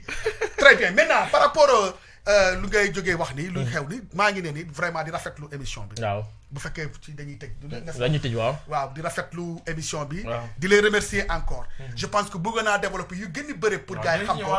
pour gars yi xam ko mais temps bi moo tey coupé moo tax mënu ma développer yeneen affaire ne leen man maa ngi dëkk Ziguinchor xam naa fii te xam naa hôpitaux yi nekk fii Ziguinchor ak Sénégal dégg nga lu moo wax du ma ci bouger benn yota chimiothérapie bu ñuy wax loolu kooku Dantec lañ koy def am na benn structure bu nekk Dantec moo koy dee def chimiothérapie gars yi yëpp foofu la ñuy jëm Ziguinchor amul Kaolack amul Saint-Louis amul feneen amul mais ñëpp dañ koy dem fekk Dakar ñu def ko chimio parce que c'est extrêmement difficile matériel boobu ak kii boobu ñuy def noonu mais am na Sénégal quand même am na Sénégal te ku fa dem ñu defal la ko foo munti jógee ci Sénégal foo dem ñu defal la ko donc loolu dañuy sant mais malade bu jógee fii dem ba Dakar non malade bu jógee fii di dem ba France nag wala ba Maroc benn la d'accord c'est la même chose di remercier aussi mon co-débatteur Aliou un jeune vraiment pertinent et di koy féliciter ci dynamique bu nga nekk. Aliou Sakho nu continuer Aliou Sakho. Mamadou Ba dinañ la woowaat fii émission parce que yow paree go. Aliou Sakho. ok Lamine donc. pour tëj waaw maa ngi jaajëfal ñëpp di jaajëfal rawatina auditeurs yi woote ñëpp pratiquement ñu woote moo xam waa ñu far fii wala ñu far ci kujje gi ak ci nguur gi yëpp daanaka intervention yi rafet na. di nuyu sama frère Dembélé mi nga liiroon kii yom bi sànq Moustapha également Thierno woote Château d'Eau ñoom ñëpp maa ngi leen di nuyu peut-être dellu ci Aïssatou un tout petit peu j'avoue que bi mu doon wax j'avais la chair de poule. Elle a 15 ans elle est censée être en 4e ou 3e de son cycle pédagogique. daf ma yéem rare na ñuy def discours wala ñu wax mu yéem ma mais moom daf ci bokk. donc voilà dama koy dugal ci benn panier bi ak président Ousmane Sonko. kooku tam bokk na ci ñi may yéem quoi ci seen discours mais pas Macky Sall. Je vais vous fermer. L'éveil des consciences bi ngeen di wax sur la jeunesse. Parlant maintenant de Aïssatou je pense que il faut mu xam ne genre Aïssatou yu bari nañu xale yi am 15 ans 14 ans yi la mën a tenir le même discours que le président Ousmane Sonko du jeex léegi bu fekkente ne par exemple il pense que xale yi c'est parce que dañu am benn éveil ci école bi je pense que loolu également dañ koy féliciter enseignants yi parce que en fait notre mission du leneen lu dul en quelque sorte ñu créer benn prototype sénégalais. waaye enseignants yi ñu jàngale philosophie Pastef ci école bi di Aliou loolu moom duñu bàyyi jàngalekat def ko moom. kenn jàngalewu ko foofu. waaw jàngalekat contenu programme lay jàngale. xam nga moom yaa ngi bëgg a dëgg li moom waaw si moom ñoom xam nañ ko weddiwu ko. enseignant intellectuel. waaw da nga may programme lañ ko jox ñu ne mu déroulé ko. enseignant intellectuel un intellectuel c'est quelqu'un qui met son intelligence au service de sa communauté. waaw et puisque nous sommes appelés à créer l'homo sénégalensis du 21e siècle dans toute sa complexité te je pense que loolu laa gis ci Aïssatou mi mais kii kenn waxu ko ci école nekkal Pastef wala nga nekk fii dafa am capacité discernement à l'âge là déjà 15 ans am na ñu koy am na ñi nga xamante ne mën nañ dem ba dee du ñu xam ne fii mooy yoon bu baax bi mooy yoon bu bon. Il y a certains pays on voit à 16 ans donc très bien carrément donc voilà Aïssatou vraiment moom daf maa yéem nag te maa ngi koy ñaanal moom également. am na instant waa Pastef léegi ñu wëri ko ak ñoo ci gaaw. non bari nañ ci ay Aïssatou am na Aliou Sakho merci. bon fi may tëjee peut-être wax Ziguinchor waaye ne nañu continuer di bindu rawatina jeunes yi nañu bindu nañu defoon présidentielle ñu def loolu may wax le maire Abdoulaye Baldé également ñëwoon naa fi un jour ma ne la 54 bi dafa lëndëm nga ni ma noonu lëndëmul Lamine quelque temps après booy yëngal foofu heureusement nag moom parce que nit ki aussi loo bokkut ak moom da ngay nangu heureusement moom c'est pas un dur à cuire quoi gis naa ne bi ko booy defee peu de temps après woo na leen ñu taalaat lamp yi na taal lamp Ziguinchor yi recteur ñëwoon na fi ne la gars yi nekk ci mbedd yi dañuy bale suuf si évidemment man bàyyi ma ci yoon xel mais bi ko recteur waxee après ci laa ci bàyyi xel Alassane Diédhiou nee na dañuy bale suuf si mais gars yi suuf si la ñuy bale du mbalit waaw nañuy bale mbalit ñi ñu curer caniveau yi ñu bàyyi nit ñi suñ duggee ci nawet ñuy créer ay chantier yu kenn xamul di détourner nit ñi dugg bu kot génn Belfort pour ñëw Escale vraiment c'est compliqué ñu fexee ñu góorgóorlu ñii moom du ñu am candidat ñii dégg nga waa ji nee na Kourfia Angélique xaw ma ndax bokk na Benoît ngi fële Doudou c'est un autre cas Balde ci ñoom la bokk n'est-ce pas léegi finalement xamuñu kan la ñun daal ñii moom mooy loolu mais daal sant yàlla daal. Elisa merci di ñaanal président Ousmane Sonko mu yàgg fi lool te. Elisa ñu ngi lay gërëm di la sant di jaajëfal Mamadou Ba. maa ngi koy nuyu nag sama grand bi cool grand la. c'est ça le plateau de Génération donc ñu ngi leen di jaajëfal bu baax a baax suñu auditeurs yéen ñi doon teewlu depuis midi ba léegi ma fàttali ne émission bi dañ koy rediffuser lundi 22h30 jàpp minuit ci sunu fréquence 93.4 Amady Khalil Diémé mooy ànd ak yéen 21h incha allah ak Palabre merci bonne suite des programmes. Vous écoutez Génération FM 93.4 à Ziguinchor.